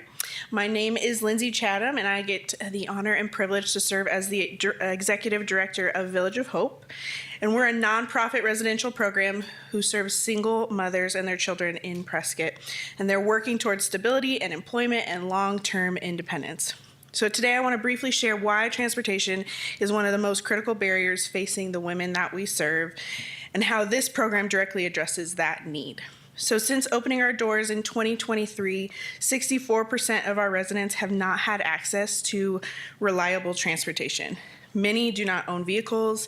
Some don't even have a license at this point. They can't afford consistent ride services. And because our home is located outside of public transit boundaries, they're often unable to access work, education, childcare, medical appointments, and all essential services without help. So without reliable transportation, employment opportunities are limited, educational advancements are delayed, stability becomes harder to achieve. And what we've learned over the past 2 years is that transportation is not actually a secondary need, it's foundational to everything that they need to do. So the Village of Hope Transportation Program is designed to remove those barriers in a structured, accountable, and sustainable way. So we're requesting community development block grant funding to support this public service program, which will serve our residents throughout the year of 2026. We've already secured $7,442 of the dollars in private donor funding through our end of the year campaign, which is representing 23% of our total transportation budget for this year. And these funds have allowed us to launch the program at the beginning of February, and it will sustain it through April or May, depending on how much usage is used by our residents. And in that time, we will continue to pursue additional funding through private donations. The program itself is designed with accountability and flexibility in mind. Our residents will submit transportation request forms for employment, education, medical appointments, childcare, and any of their essential needs. Requests will be reviewed and approved by our program director to ensure eligibility and proper documentation. Transportation will primarily be provided by our trained on-site staff. And then when our staff capacity is limited, it'll be provided by background checked and insured volunteers who have signed up to assist.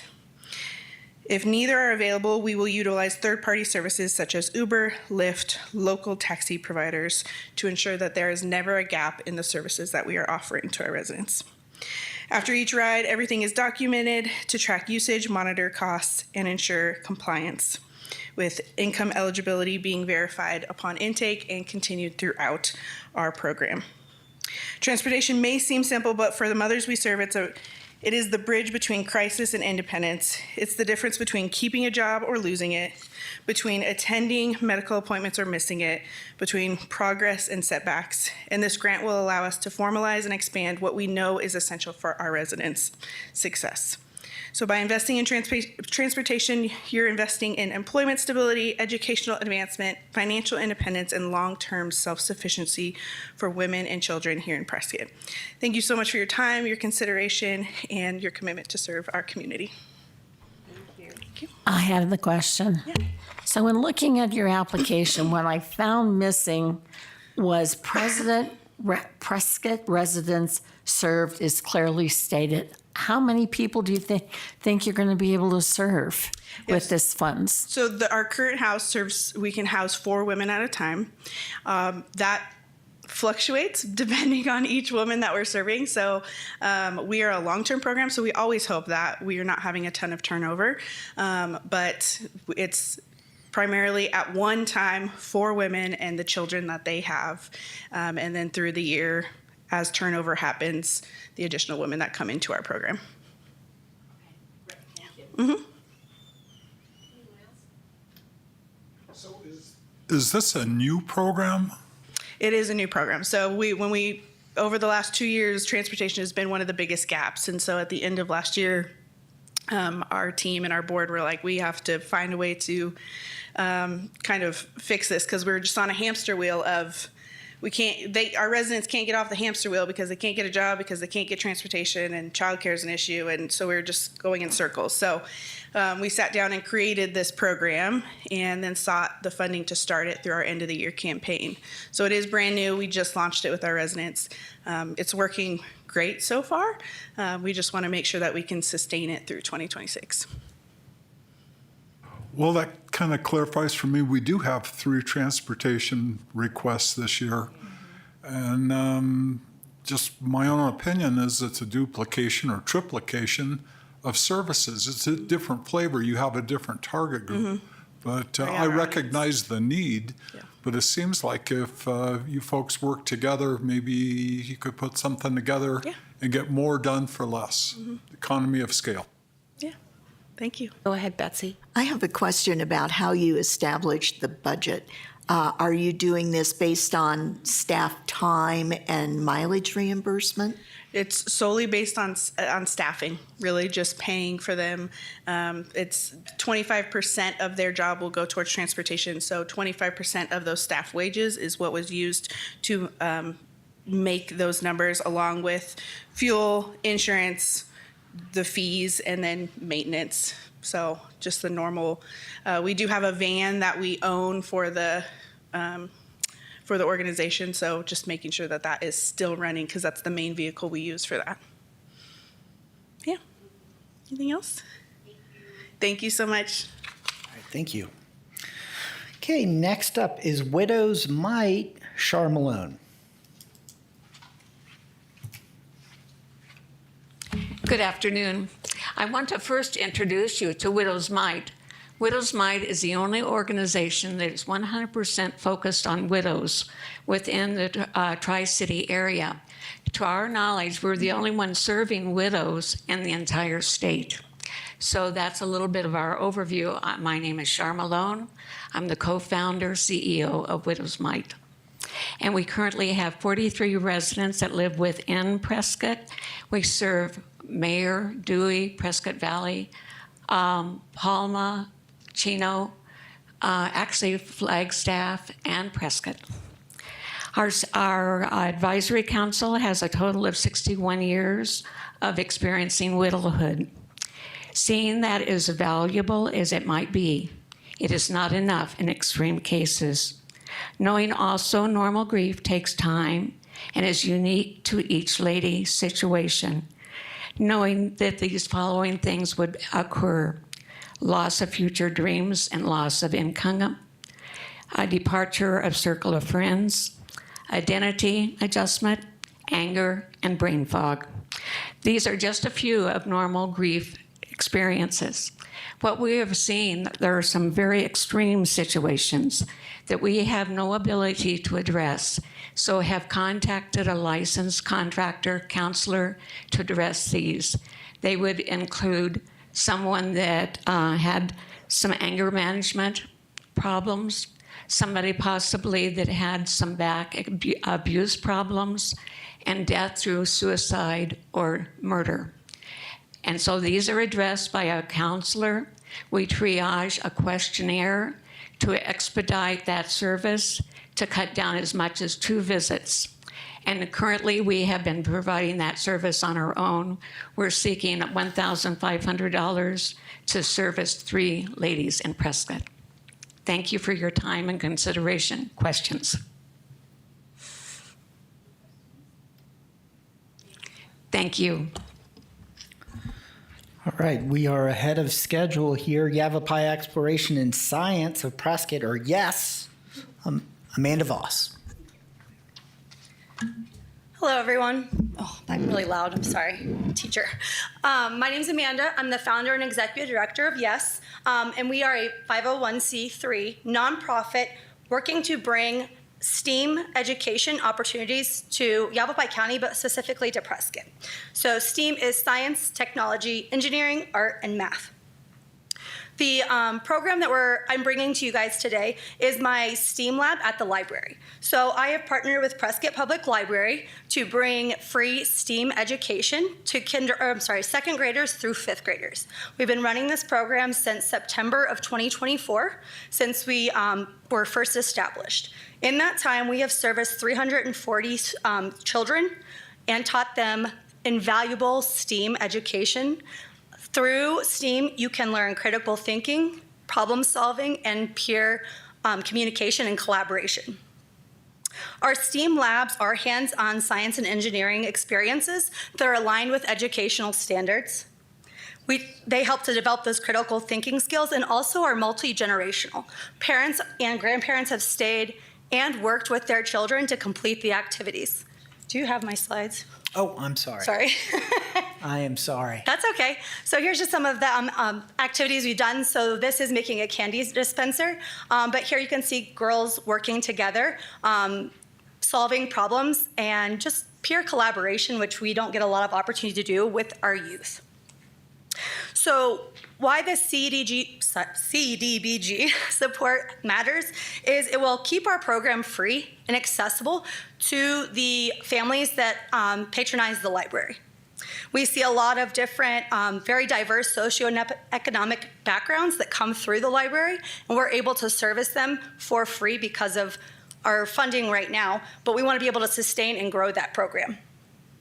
This will help us to expand technology access, but not just the access, but the educational access to that. So teaching them how to use different types of technology in a STEAM field. It also helps us support school readiness and STEM confidence. By second grade, most children have decided if they can or cannot do science, and that's just kind of unacceptable to me that a 7-year-old has decided they can't do something already. It also helps strengthen long-term workforce development by nurturing curiosity early in our community. So it's not just a program, it's really a preventative investment in our community's future.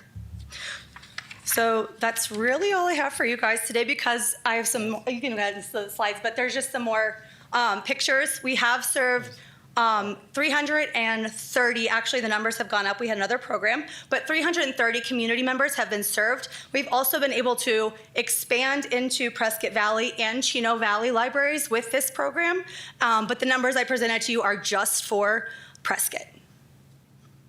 Do you guys have any questions for me? Here's the other slide. Yeah, sorry, some pictures of. Just curious, of the children that you're assisting in the Prescott Library, what is the ratio that you would estimate that would be low or moderate income children? It's really hard to determine because it is a free program, so it's hard for us to stand at the door and be like, sign this paper. So it is really based, it's just based on the registration that the library gets, and we don't share that, they don't share that information with our partnership. Sorry.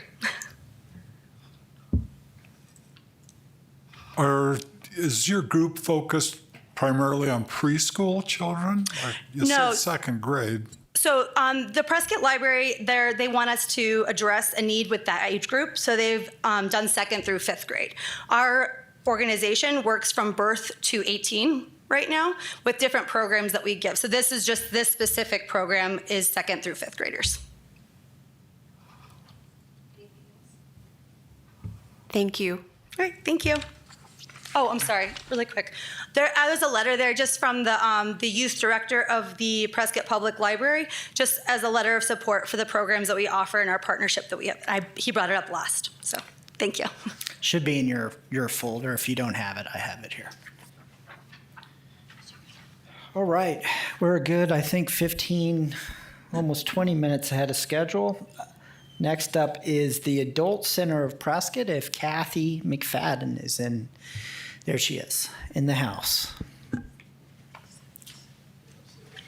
Good afternoon. Thank you for being here this afternoon and for also helping us with past grant money from your organization. I am the executive director of the Adult Center, known as the Center right now. We are in the Rollie P. Simmons Community Center building, and we share that building with Prescott Meals on Wheels. Our building has been there for 20 years now, and we're seeking funding to help make our restrooms ADA compliant since we are servicing mostly seniors in our building. We did a survey and asked what they wanted help with this year or wanted improvement with, and 92% said the bathrooms. So we have a big problem in our restrooms in that there is no venting in there.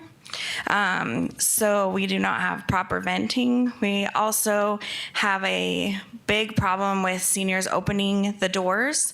They're very heavy doors, and when you push them open, they close shut on you. A couple people have gotten stuck with their walkers. And so when we see someone with a walker or wheelchair, we're like, if you need help with the restroom, let us know. We'll come in there and hold the door open for you and help you enter and exit. Our seats are also very low to the ground. They are extremely difficult for our seniors to get up off of. So we're looking to replace all of the toilets. And then also just the sinks are falling apart, so replace the counters in there as well. So just a whole bathroom refresh. Since we do share the building with Prescott Meals on Wheels, I have been able to get them to commit to give us or to assist with $43,000 towards the restrooms, which is about our quote was $106,000 to completely redo all of the stalls, the toilets, the automatic door openers for both the men and women's restrooms to make it more accessible for everybody.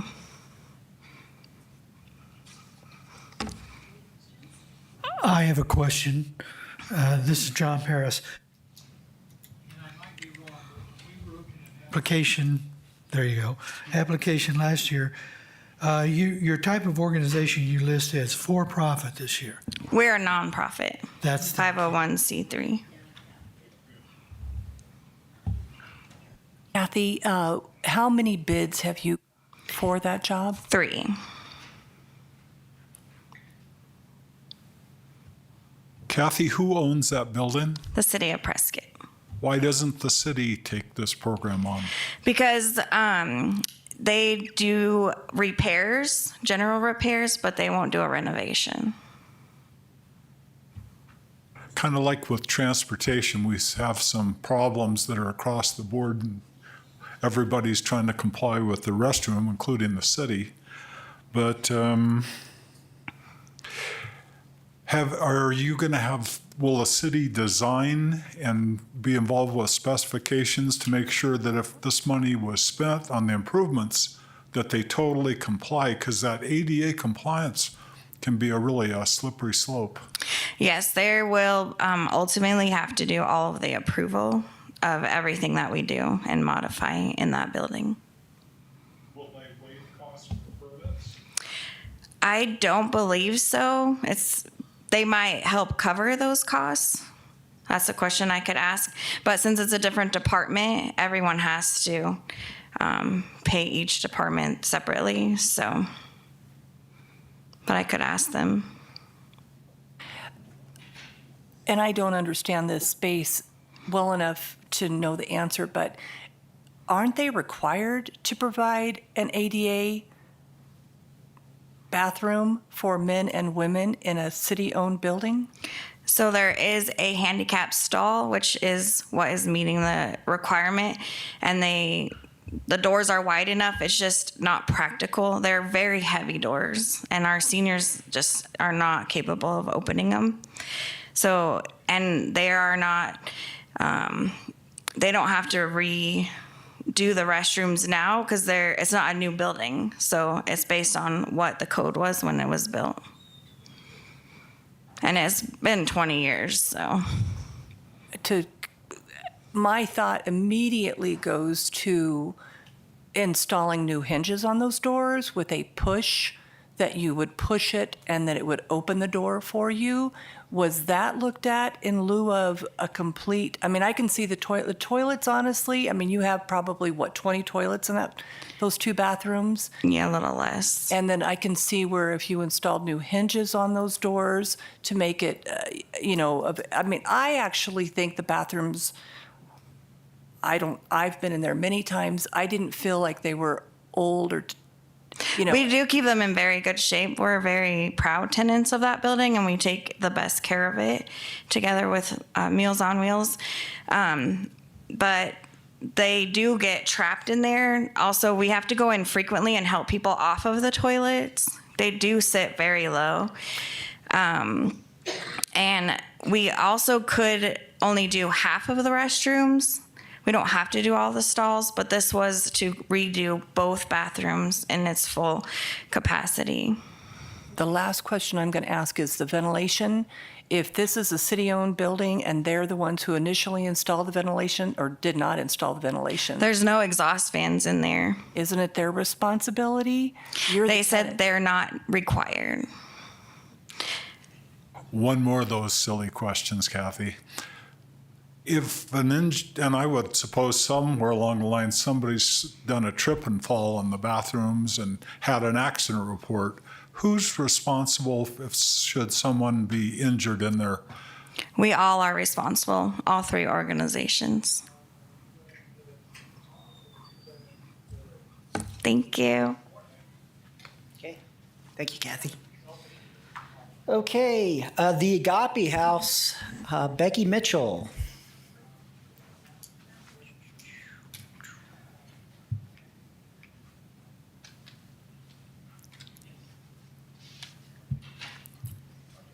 Hi. Thank you all for being here. Thank you for your commitment to our town, to our city. We love you guys. We appreciate you guys. I had the pleasure of reading this consolidated report. Michael, you did amazing putting that together. I don't know, I should probably, Yeah. I just wanted to say thank you for dedicating so much of your time to our community and the strategies that you've put together. We are focused on homelessness, families overcoming homelessness. At Agape House of Prescott, we serve families overcoming homelessness. We provide discipleship, mentoring, life skills training, and interim housing. You will see here, we have a 9-unit apartment complex. We have served 57 families, 35 babies, 97 children, and 71 adults. We were birthed out of Prescott Area Shelter Services. So probably 12 or 14 years ago, Carmen said, you know what we really need is we need a place for families to stay together. So PASS is able to serve women with children. They also have some transitional housing, but we partner with them. Next slide. We believe in the pathway to independence. So again, right in collaboration with your 5-year plan, you talk about wraparound services. You say you want to meet basic needs, mental health. That's what we do at Agape House. So you're speaking our language when you cast the vision and you say, this is what is needed. We would agree with you. And we said, yes, this is what our families need. You'll see here the children are very beautiful, and we get to keep in contact with them over the years. I had a child embrace me was probably the age 3 or 4 in August, and I was like, well, you were supposed to be dead and you were living like in a tent. Like, this is not a very good outcome. That child has no idea where they came from. They just know that they love us and that we love them. And it's so beautiful to walk with these families during the course of that. At Agape House, we call it the pathway to independence. Stability first. They have housing and utilities, and then we do personal wellness, including mental health, physical health, life skill training, and sustainability. And I think I have one last slide. So we are, one woman, the woman here in the middle at the top, she said, well, I was confident I could find a job and save for money. But $40,000 a year and $60,000 a year, it doesn't matter if you've got full-time employment. You can't afford a house in this town. And so that's a challenge.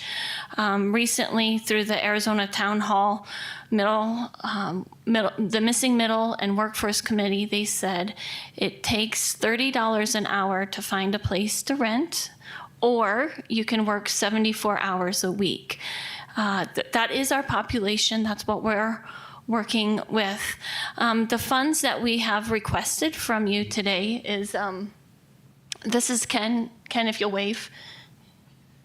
He's our facilities guy, property management. You can come up too if you want.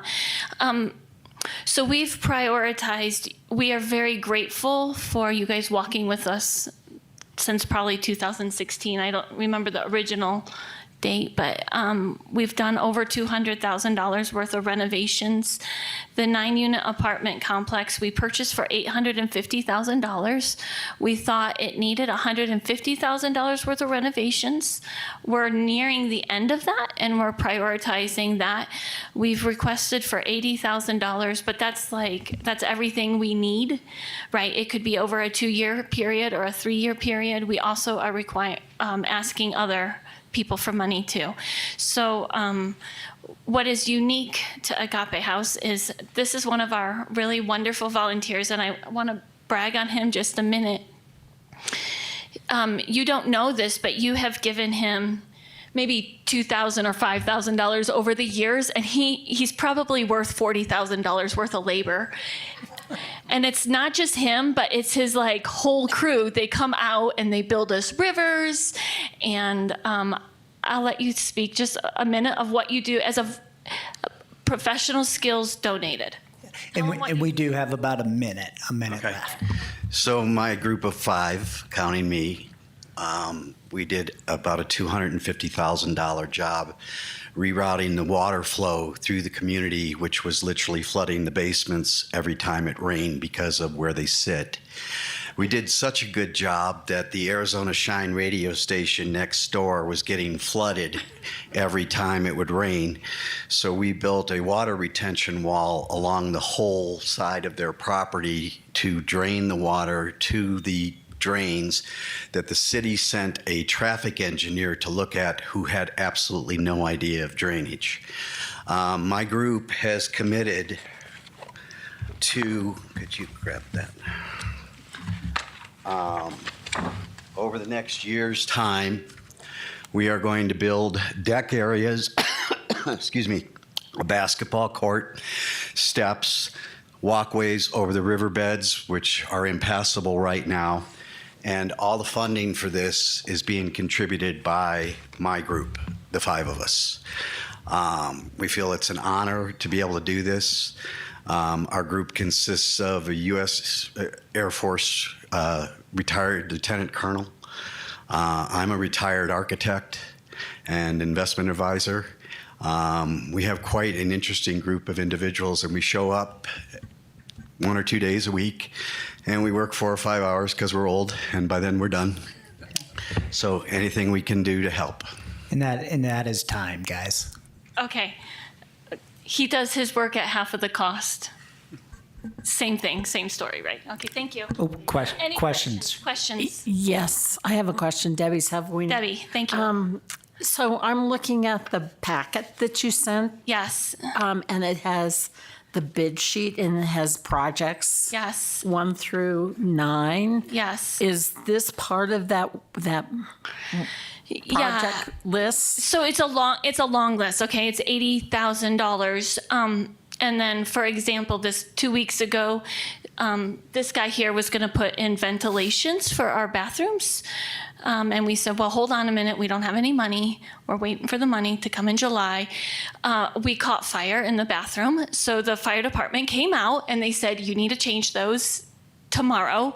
So we contacted a different private foundation and they said, we'll give you the $15,000 or $10,000, whatever, to fix it. So he's going to be doing the job, but he does the job at half the price of the other bids that we've gotten. So I just want to say thank you for a team. It takes a team. We all can do something. Yeah, it is a long list, but always doing the highest priorities first and health and safety first.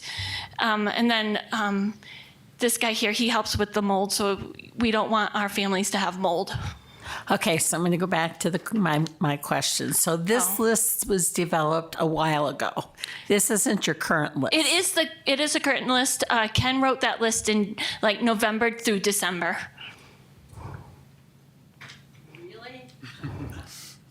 Yeah. That's a long list. It's a beautiful building, but it is old. So is the list prioritized then? It is prioritized, health and safety first, and that's like the top $30,000. We already took care of 15. So if we got $15,000, okay, health and safety is always first. Then it's something else, and then it's like at the very bottom is like we need a parking lot. Like I don't really care if the parking lot is clean and I care if it's clean and safe.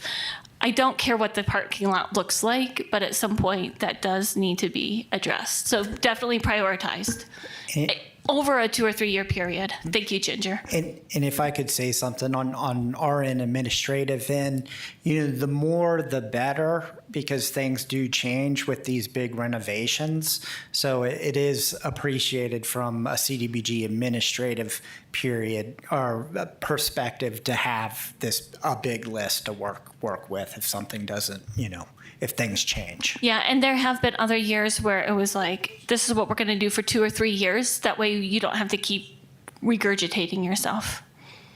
Any other questions? Jim? So is priority 1, $30,000, we'll call it $31,000 for upgrades, including concrete drainage at parking level, electric vents, new doors, locks, and security stuff. Would that be welcomed? Yes. Yes, that is welcome. The $30,000 is the mold prevention. That's kind of him. We live at the bottom of a hill, so the water just comes down, and We've had multiple times where Service Master had to come in and clean up underneath of there. And again, his beautiful rivers, like, let's just get the river done. And if I give him $2,000 and he builds me a river for $20,000, swell, and let's just keep doing that. I just have to pay for a little bit of the materials. They give us a lot of stuff for free. And then this guy helps with the ventilation of that. We don't want any of our families to be inhaling that. So it is a challenge.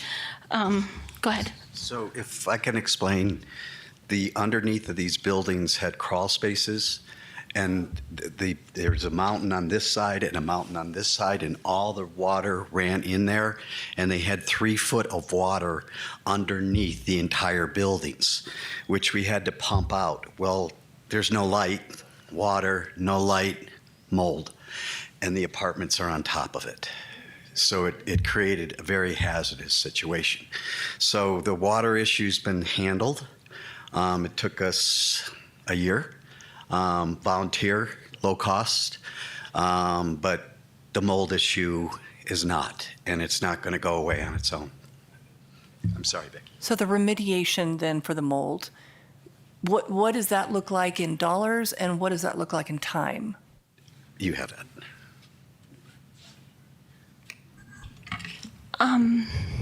Service Master came out and did some extensive work a little bit ago.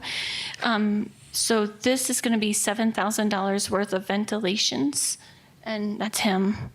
That helps get the air out of the bathrooms right away and out of the kitchens right away. So that's getting it out. The detailed list is inside of your packet. Did that answer your question? And the timeline is, again, we understand you're going to give us money in July or August. The problem was last week, I called a private funder and I said, this is immediate. I need $15,000. They say yes. So we're going to prioritize. Again, there's other people out there who are available. We understand that for fundraising.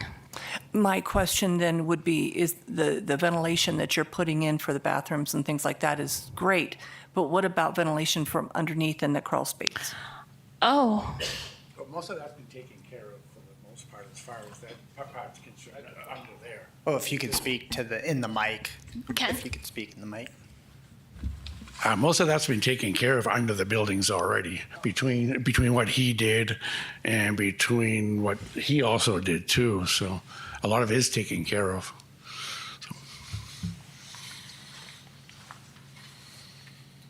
Betsy, do you have any questions? All right, thank you. We appreciate your time. All right, thank you. Okay, next up, Coalition of Compassion and Justice, CCJ, Allison Lineker.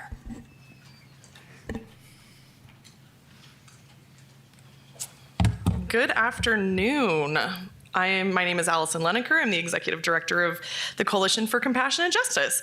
I just want to kind of start off really quickly and give you a couple of facts. So right now, an average studio bedroom, about 555 square feet in Prescott, is about $1,300, almost $1,400. That means the required income to get into that apartment would be close to $60,000 a year. For a 2-bedroom apartment that's less than 1,000 square feet, we're looking at almost $77,000 a year in income. In 2024, Yavapai County's point-in-time count increased by 161%. In 2025, it increased by 45%, much of which were veterans experiencing homelessness. And this year, we are expecting another increase. In the last 4 months, I have fielded over 150 calls of people either needing housing or rental assistance. The majority of these calls were for seniors and people that are members of the workforce. The average lifespan of someone experiencing homelessness is 42 years old, while the national average is 78. So when we talk about housing, we are literally talking about keeping people alive. CCJ is asking for $32,204 because we like to go for the gusto to continue replacing one of our affordable housing units in the Kodiak Park off of White Spar. We currently own and operate 25 units of affordable housing here in Prescott. We've been developing housing for the last 20 years. We are a low barrier, compassionate landlord, and we provide both stepping stones for the next chapter of folks' lives, as well as their forever homes where they may live out the rest of their lives. CCJ is also a leader in creative, I always like to say creative and fun housing solutions here in Prescott, and we are also branching out into Chino Valley. I had a really straightforward proposal with like a picture and numbers, so if there was any questions, I would be happy to take them.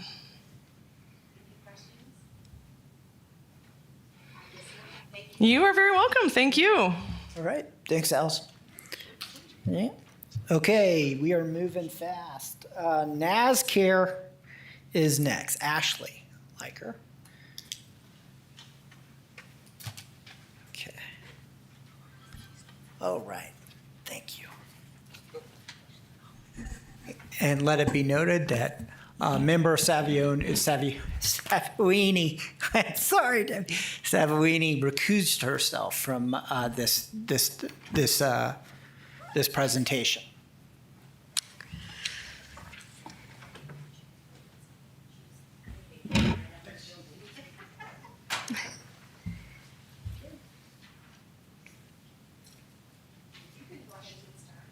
Okay. Hi, my name is Ashley Liker, and I am a finance assistant at NASCARE Inc. For those unfamiliar with us, we provide mental health and housing services for the seriously mentally ill who are on access, meaning all of our clientele are both disabled and low income per the HUD standards. NASCARE was founded in 2002 out of Prescott, out of this exact building that we call New Hope.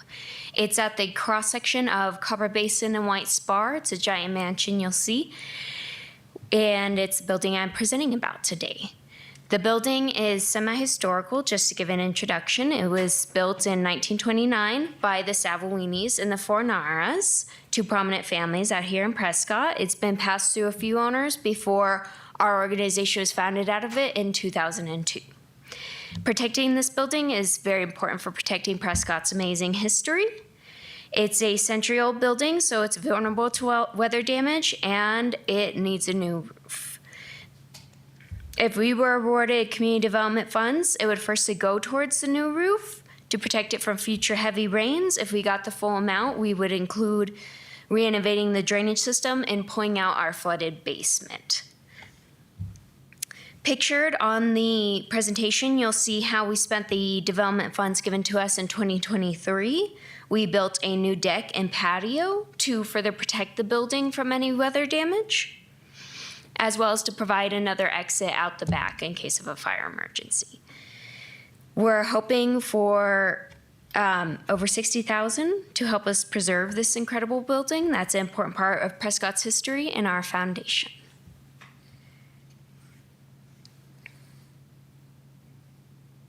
I have a question, and I think you all approached us last year with this request. Yes. When it came in as a metal roof, which is the most expensive roofs available. Yes. I asked at that time, are there other roofs considered for this particular project? Have you gotten bid for asphalt shingle? It was previously a tile roof. Just curious if you've gotten bid for tile or asphalt shingle, which is much more affordable than a metal roof.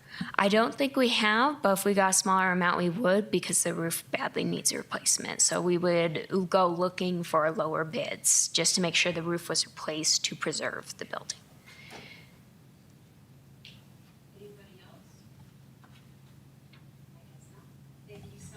Okay, thank you. All right, thank you.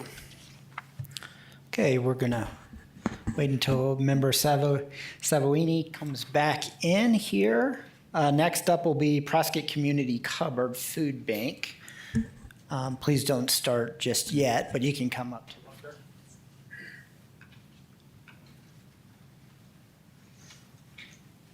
I'll be right back.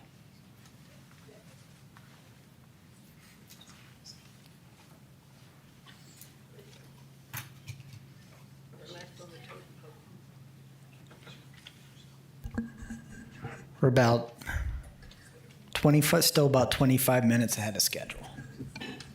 So it's good. All right. Okay. Madam Chair, we're ready. Ready? Okay. Good afternoon. My name is Bud Heitman. I'm the board chair for the Community Covered Food Bank in Prescott here on Hillside. I'm reaching out on behalf of the Community Covered to request funding from the CDBG for a critical project that will enhance safety and accessibility for our low to moderate income clients. We are seeking support to replace our current parking lot, which is plagued by extensive cracking, potholes, and uneven surfaces, posing significant safety hazards, especially for our clients who rely on mobility aids like canes, wheelchairs, and walkers. We recognize that numbers can, or I recognize that numbers can be overwhelming, but I want to share with you a few numbers. In 2025, we served 62,533 unique individuals. So you might ask, what's a unique individual? We count that a unique person is they visit once. And they can visit our facility twice a week, but they're still counted as one. So if they show up 104 times during the year, they're counted as one. So 62,533 unique individuals. Among these, 18.8% or a little over 11,000 were aged 64 plus. So that's an elderly clientele that we have. Additionally, a little over 6% or 3,800 were individuals living with disabilities. Now, we ask if they have a disability and they can self-disclose or not. We don't pressure anybody, they can self-disclose. So that was people that self-disclosed. And we have 11% or 6,800, a little over 6,800 were children under the age of 18. These figures highlight the diverse population we serve, many of whom on safe access to our facilities. The total cost of replacing a 5,575 square foot parking lot to ensure it's ADA compliant and safe for our clients, volunteers, and employees is estimated at $40,000, and that's what we submitted to you.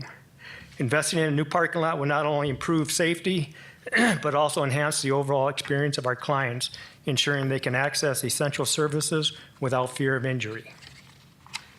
We believe by creating a welcoming and accessible environment, we can better serve our community needs. Thank you for your time, and I welcome any questions that you may have for me. Debbie, go ahead. I want to thank you for the pictures in the packet. It really brought it to mind why it needs to be replaced. And just like everybody else on this panel wants to know, well, who owns the building? How come they're not picking this up? We own the building. We bought it about 4 years ago. We paid cash for it because we had a generous donation come in, and we paid for the building ourselves.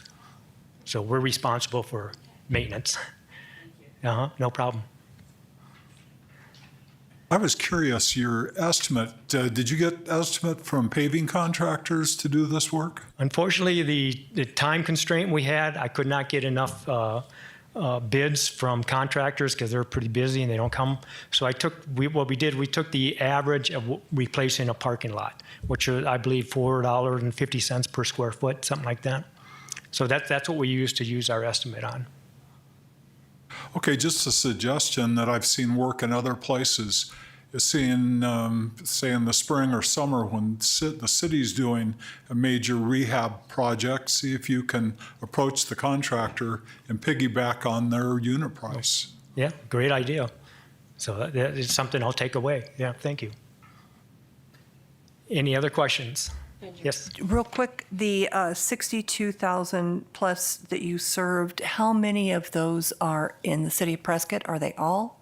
I don't have the percent, but I would say around, just my best estimate, 90% are Prescott. And other ones are outlying areas. We serve Yarnell, Ash Fork, Chino Valley. They all come to us. And a few from Phoenix, especially in the summertime. They like to come up here. Yep. I was a tad disappointed there was no matching funds from either your treasury or from generous donors in the community. That's something I did not pursue. We have a very tight budget because we depend on donors, private donors, The other thing I could do is we could, depending on the outcome here, I can ask for other grantors. We can submit other grantors. Grantors like to do capital improvement type situations where if you donate money to us, your intention is to use that to buy food. And that's our intention, that we want to use it for food only. Thank you. All right, thank you for your time. Okay, U.S. Vets of Prescott, Brian Campbell.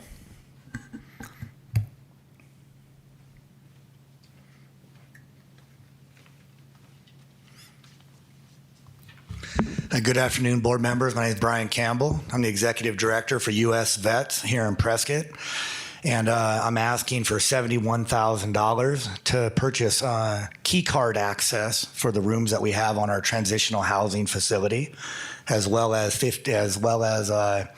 upgrading our ADA doors and other items that we have on our site. Currently, just for heads up, I guess, a little history about where we come from. We've been in Prescott since 2003. We started out on the VA campus where the current domiciliary is and moved to Gurley Street. And then from Gurley Street, we're now on 1040 Whipple that butts up right next to the YRMC parking lot right there. Last year alone, we served 531 veterans through our programs. We had 71,000 meals served. I mean, it's a high impact area, and we have 40 staff members. The reason for this, we had a gentleman come through, retired officer Nate Ovenshine. Many people know him in the community. He was a SWAT officer, and he owns Redeemed Training and Consulting LLC. They came in 2022 and did an assessment. And when he looked around our property, there was a lot of things that he identified for whether it was going to be active shooter or other items that are a pretty big deal to us. The population that we're serving, is a tough population to serve.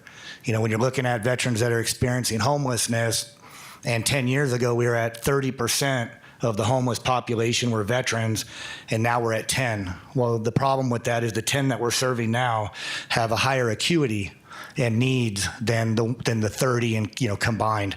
So we're having a tough time right there. We've had some instances where safety has been something on our site, and I'm not going to disregard or dance around that fact, but that's the situation that we're in. And my staff and the veterans that I serve deserve the best, and they deserve the safety and the opportunity to enter their next chapter in a healthful way. Which is currently going into our Fort Whipple project that just opened up today. We gave our first keys to our first veteran on the VA campus, so that's something that we're really, really proud of. So there's a lot of things going on.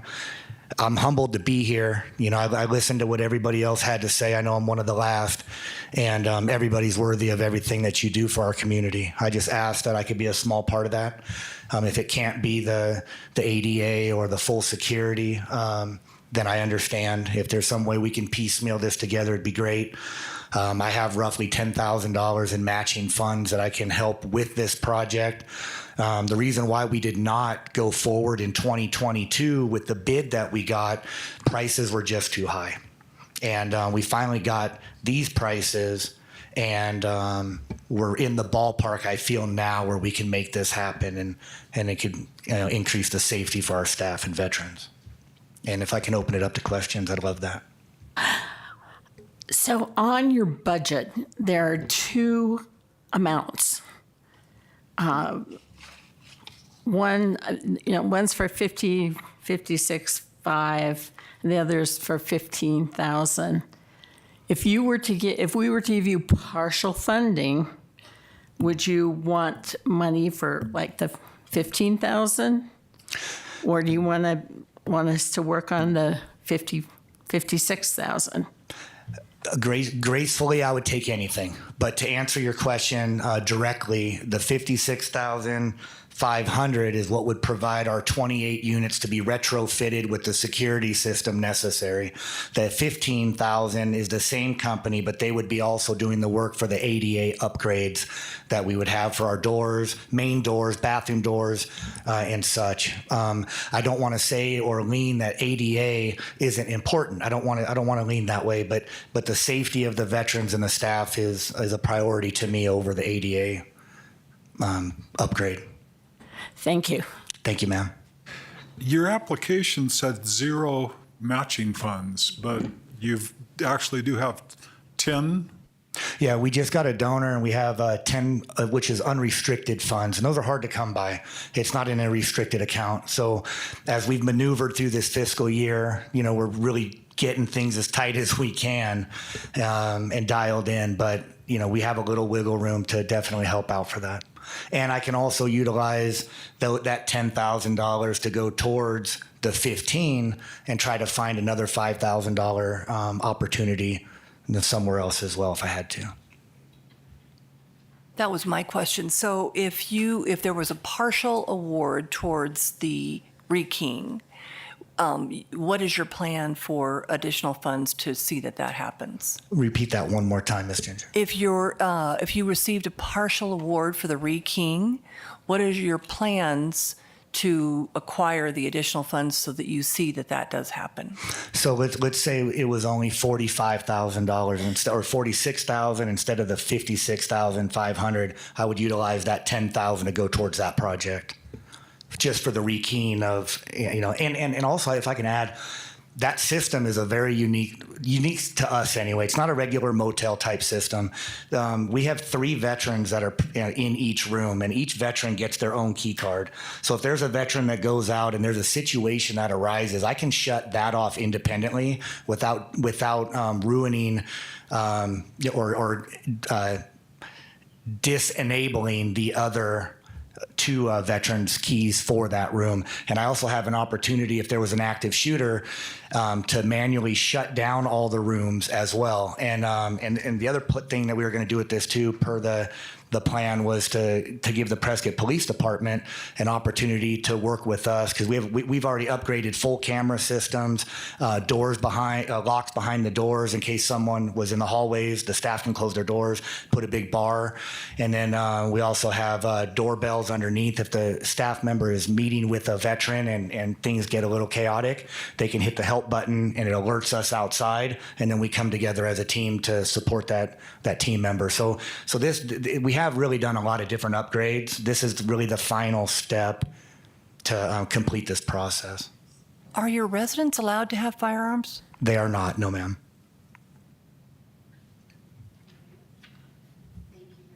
Okay, thank you. God bless. All right, thank you, Brian.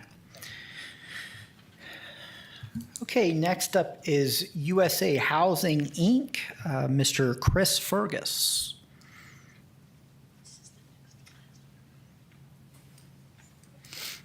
Good afternoon, Council. Appreciate it. I'm Chris Fergus with Fergus & Associates, Inc., but I'm here representing USA Housing. Well, if you could bring the mic down to a little bit. How's Perfect. that? That's perfect. Yes, sir. I didn't want to break it. I was here, I think, a month ago and talked to you all about the Bradshaw 3 senior community. It's an LIHTC tax credit for seniors, tax credit, a 42-unit project.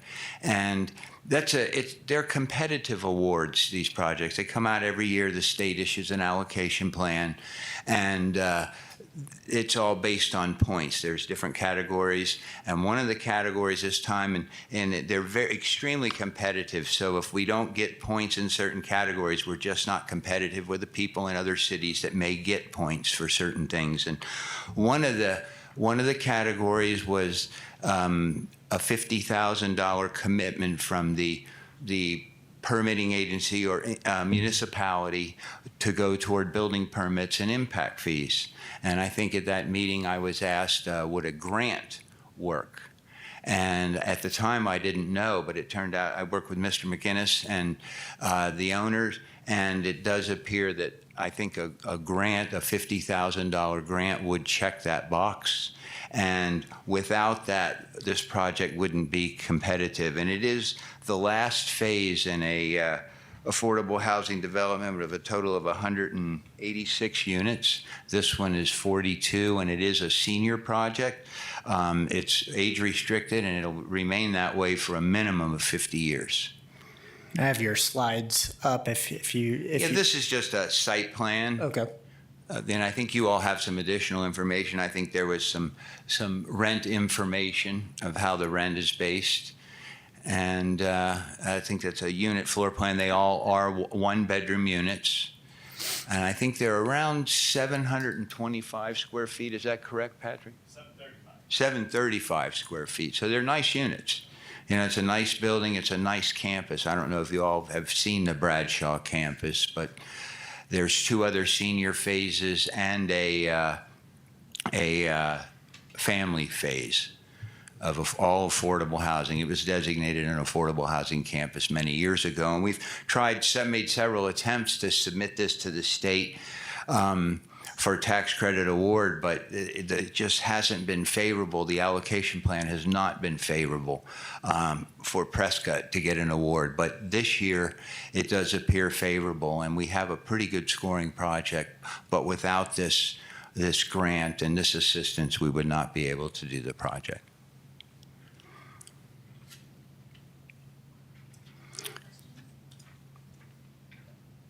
So if you were awarded the 50,000 and you were not successful to receive the project, what would you do? It would not be. That's a good question. It would be that's something to consider with a project like this, a reallocation of those 50,000, which we can do. When is that date that you would know if you were receiving? Well, we submit, believe April 1st. Patrick is with the developer, and he can answer those questions. And typically we would know by June, would we not? Patrick Nugent. Hi, Patrick Wynn with Westcap Investments. We submit our application on April 1st, and we'll know by, I believe, June 30th. The state issues all their allocations and says who's awarded by the end of June. And just to clarify, the rents that you've quoted there Yes. would maintain that rent for 50 years. Yes, with a little bit of fluctuation. Every year, HUD releases income and rent limits, and they're based off of those. Those numbers are based off the 2025 rent limits. 2026 rent limits are released in May of this year. And then the other one, when you said family units, but yet this is a 62 or older development? Yes, this is phase 3 of the Bradshaw Senior projects. We have Bradshaw Senior phase 1, phase 2, and right next to it is Bradshaw Crossing Apartments. That's the family apartments. That one is not senior. That one's not senior, but it is also affordable. So under the same program, same rental structure. Any other questions? Thank you so much for your time. I didn't mean to drag you in. Nope. Thank you. Are there any other questions? Okay. Thank you all very much for your time. We appreciate it. And thank you, Mike, for your effort. In the last Woda Cooper, Mr. Joe McCabe, this is the last presentation applying for 2 different kind of grants here, one in the form of a loan. So go ahead. Yes, good afternoon.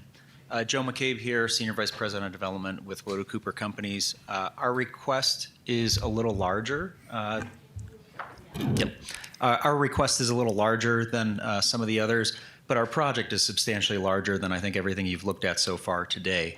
Our proposal is to do 82 new units of affordable family housing. That would also be inclusive of being not age restricted, so we can also house seniors, we can also house veterans, we can help solve a myriad of problems we know are already here.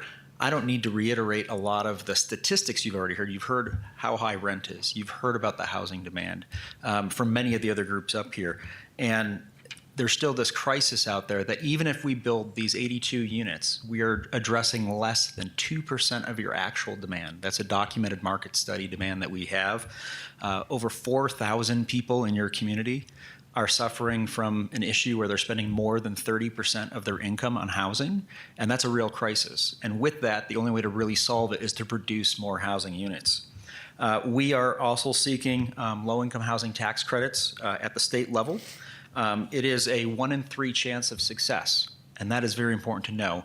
And we believe that it's actually not just the one $50,000 waiver item that I think the previous project was asking for. We do believe that there's a $100,000 commitment of local funds that is necessary to actually secure this, maximize the scoring criteria with the state to be very successful. We, as a track record of a developer, have very certain outcomes on a lot of our awards. We feel very strong about this community as a location for new housing. And out of the 30 possible submissions, the state will pick about 9 or 10. We do feel, though, that out of the 3 they will select for what they consider to be their rural cities, townships, and communities, that this is a high likelihood of succeeding, especially as a family endeavor, because it addresses more bigger housing needs out there. It's one of those things that when we think about that, we really want to make sure that we're hitting all sectors, because even as I think the Coalition of Compassion and Justice pointed out, with the numbers of when somebody becomes homeless only being about 40 years old, that's not solved with senior or veteran or other types of restricted housing that could be maybe a little bit more inclusive.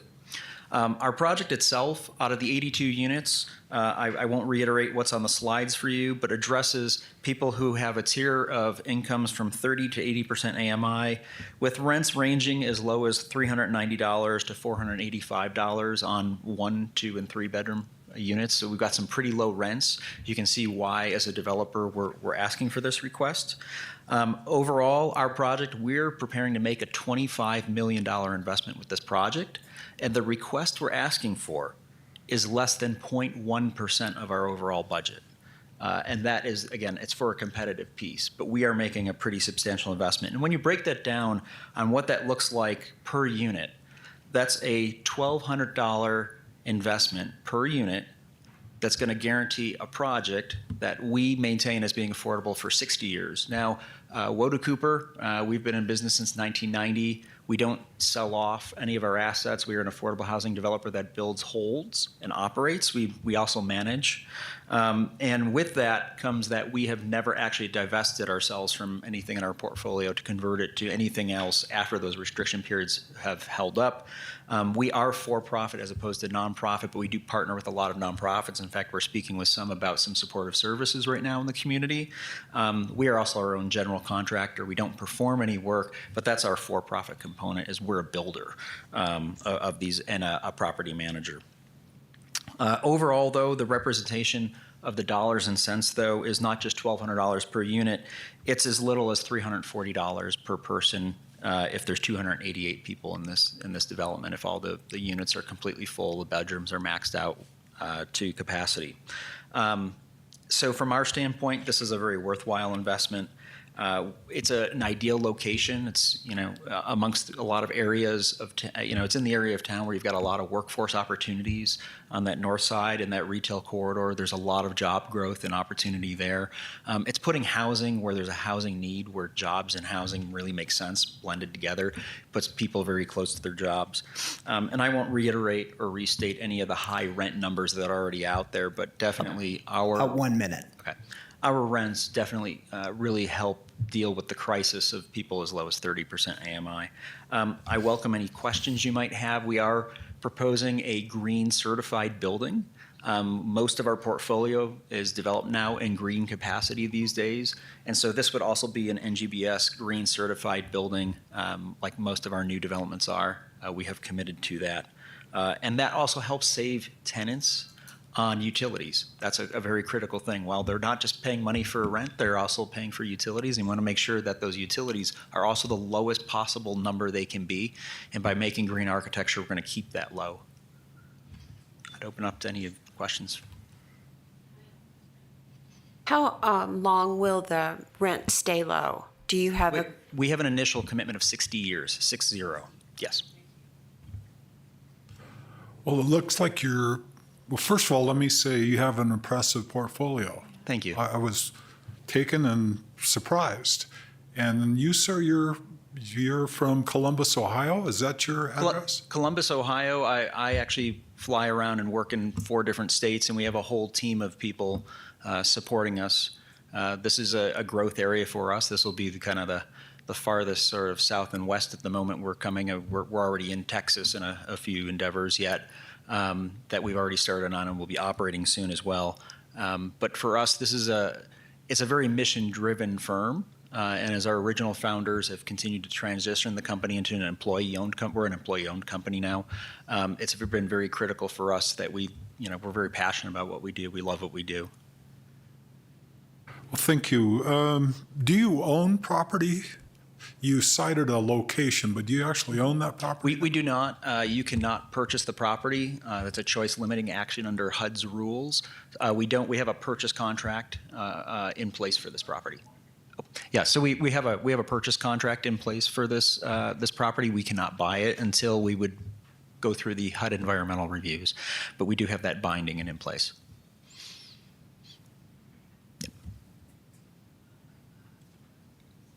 As she thinks of her question, I have a question.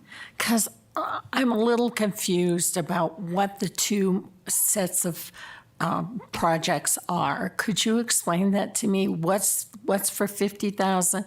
What are you asking for $100,000? I'm sorry. So we are asking for a $100,000 loan that then is a repaid cash flow contingent loan of funds that would come back to you over the course of time based on the project performing. And then additionally, and that's a typical soft fund structure that's used by many municipalities and cities and towns of home and CDBG funds, as well as we're also asking for up to a $50,000 grant that would cover a waiver of fees and impact fees and permitting fees. Those two things combine are the highest point scoring items we need to be competitive to guarantee that we're going to be one of those three winners in June. And then if I can add to that, again, CDBG funding can't go towards new construction. So this money that they're asking for, both this developer and the previous developer, going towards like impact fees, that tying the property into utilities and whatnot. So just to give you a clear idea of where the money's going. So it's to get points to be able to get the larger benefit from. Yes. Okay. A very high percentage of the project is financed through working with an investor on low-income housing tax credits. They place those credits for us, and in exchange we receive equity in order to make the project constructed.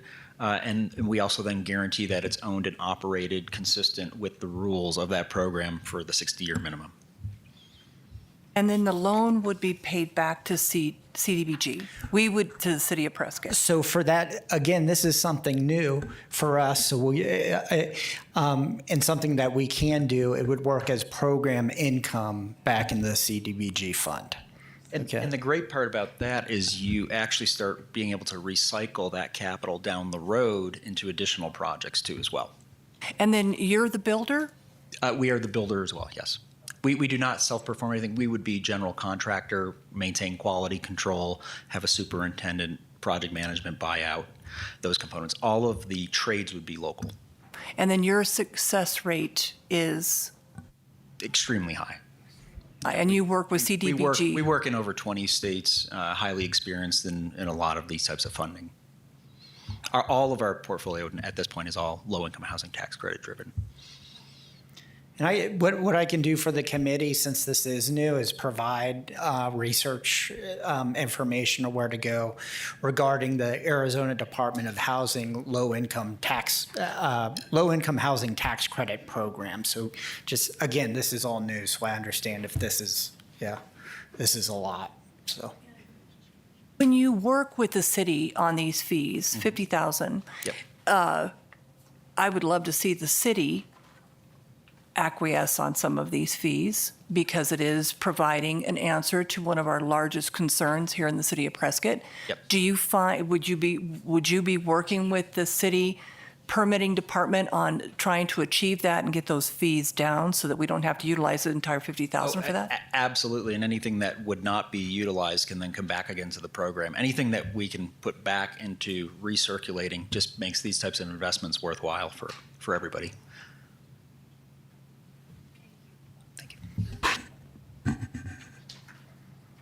Okay.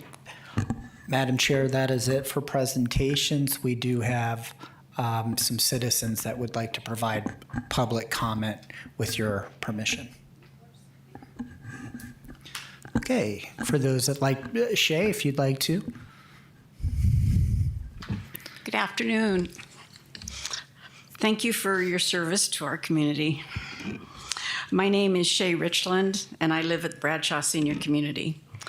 In November meeting, I shared with you a rent projection worksheet and a fact sheet that showcased the critical nature of affordable housing for seniors, particularly women. I'm here today because at a recent study session of the Prescott City Council, the architect from West Cap Real Estate, who we just heard from, asked the city for $50,000. I will skip ahead to say that the mayor was very obliging and said something to the effect by, we should be able to help with that. Would a grant work? I was shocked, to say the least, because when multiple Prescott seniors have appeared before the city council asking for help because of rising rents and their fears of becoming homeless, the council has remained pretty much still and quiet. Today, this for-profit company under the name of U.S. Housing requested funds to build Senior 3s, we've just heard. Here are some concerns that I have based on both what I've learned about these low-income housing tax credit properties and my experience of living at the Bradshaw's for 17 years. If you will pull out the rent projection worksheet and compare projected rent compared to affordable rent, what you will see is they're vastly different. The standard definition for affordable rent is no more than 30% of one's income, including utilities for rent plus utilities. So you'll see from that worksheet that all of the rents are significantly over that. Yes, that's the one. It should be in your manila folder. If you don't have it in your manila folder, just let me know and I have a couple more left here. So I'll give you a second to find that.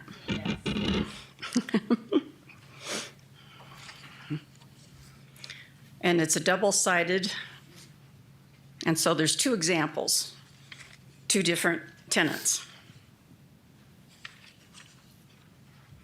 So again, if you can look at the projected rent column and the affordable rent column,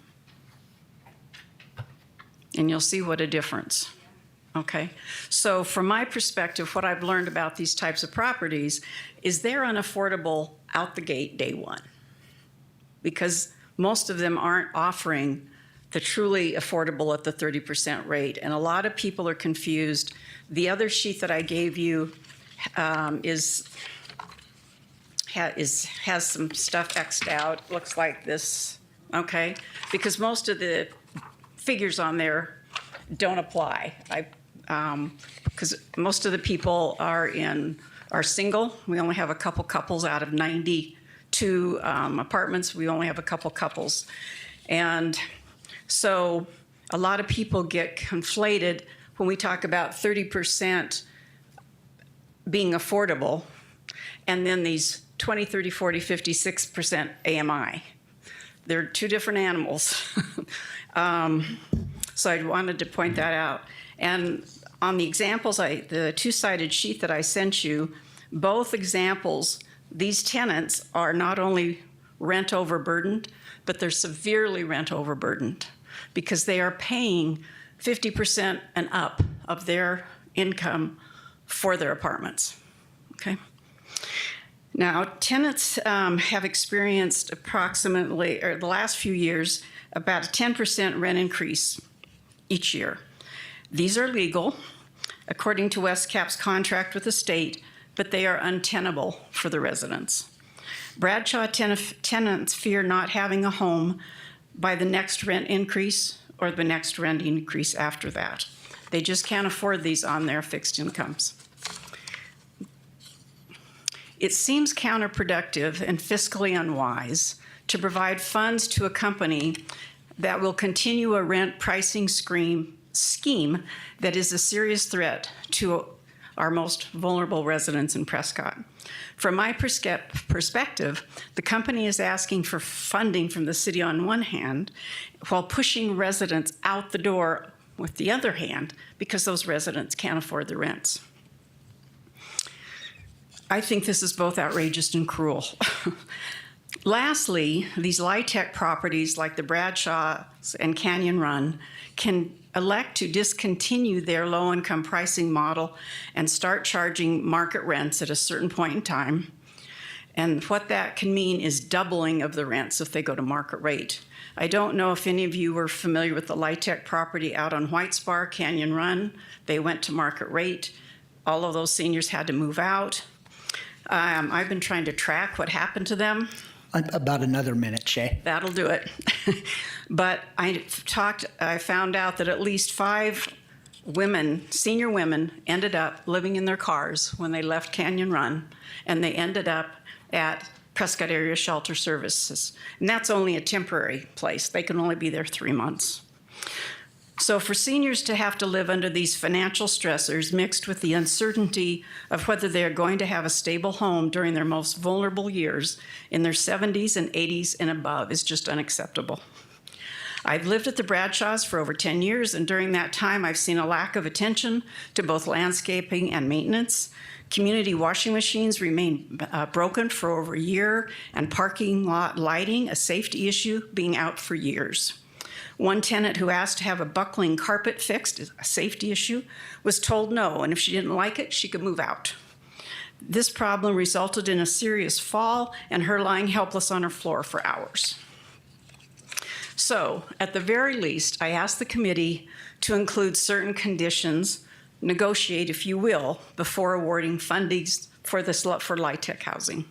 You might ask, for example, the Bradshaws and Westcap to freeze rents on Bradshaw 1 and 2 or roll back the 10% rent increases to a reasonable level.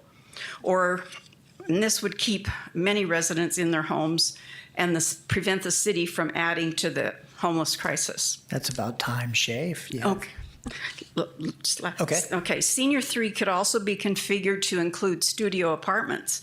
I don't know if you've noticed this, but developers aren't talking about including studio apartments. I've lived in a studio apartment in my life, and it was just fine for a period of time.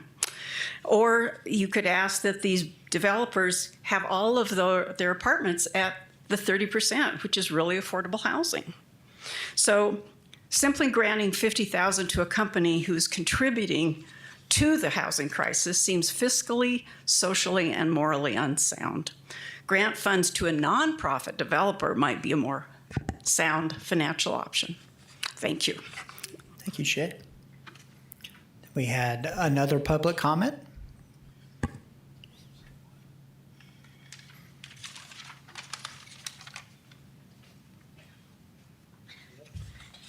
Good evening, everyone. Thank you for being here for us.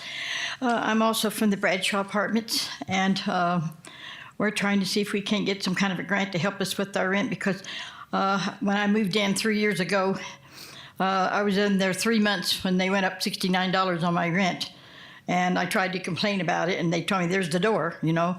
So now, in that same year, 69 was it, and then at the end of the year, it went up 87.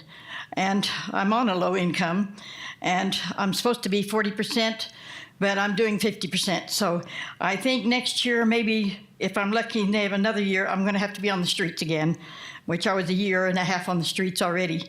And so we're just asking for someone to help us a little bit. I know it's kind of hard to be humble up here to even ask for anything, because I've never had to in my life. I'm a retired hospice nurse. I'm getting ready to turn 85. And I don't know where I'm going to go if I go. I'll probably just give up on living, because if I go homeless again, it was rough out there that year and a half. So I thank you for everything that you do for everybody. And if you could help us, we would more than appreciate it. And may God bless you. All right. Any other public comment at this time? Okay. Madam Chair, that is it for presentations and public comment. We can go right into staff announcements. What I'll do is I got to check on this space when it'll be available the first week of March. The ranking sheets are due the last Friday of this month. So I believe that's February 27th. You can get those ranking sheets turned into me, just dropping them off at the community development front desk. Any questions about the applications and ranking, please do not hesitate to email or call me. And then at this, Madam Chair, at this time, are there any questions for me? When you do turn in the ranking sheets, please do turn in your binders. I will dispose of them. Yes. You want the ranking sheets for today, not the original list, because there's a couple of them. No, there should be just the ranking sheets for the applications, for all of them. Okay. Madam Chair? Oh, any other questions? I'm sorry. Okay. Let me clarify. So even though they did not do a presentation today, you did receive an application. So we need to also rate those. That's right. So all applications, even if they did not present today, and I believe there was just one two. Well, they ended up, Euphemidia, they ended up having someone present. So there was one because of sickness, and their financials are actually in the folder for NAMI. So what else can I say about that? Yeah, all the applications need to be graded for sure. That's it. All right, Madam Chair, it's the last bit of work here is adjournment from you, Madam Chair. There's no other questions. Can we adjourn? Thank you, Michael, for keeping everybody on task. 4:30. Whoa. It was great. I really appreciate, if any applicants are still here, I really appreciate them keeping, 2 to 3 minutes. I thought it was fast. We made it. Good. And I think everyone was, a good eligible project for you guys. Okay. All right. Adjournment I have, Madam Chair, at 4:30.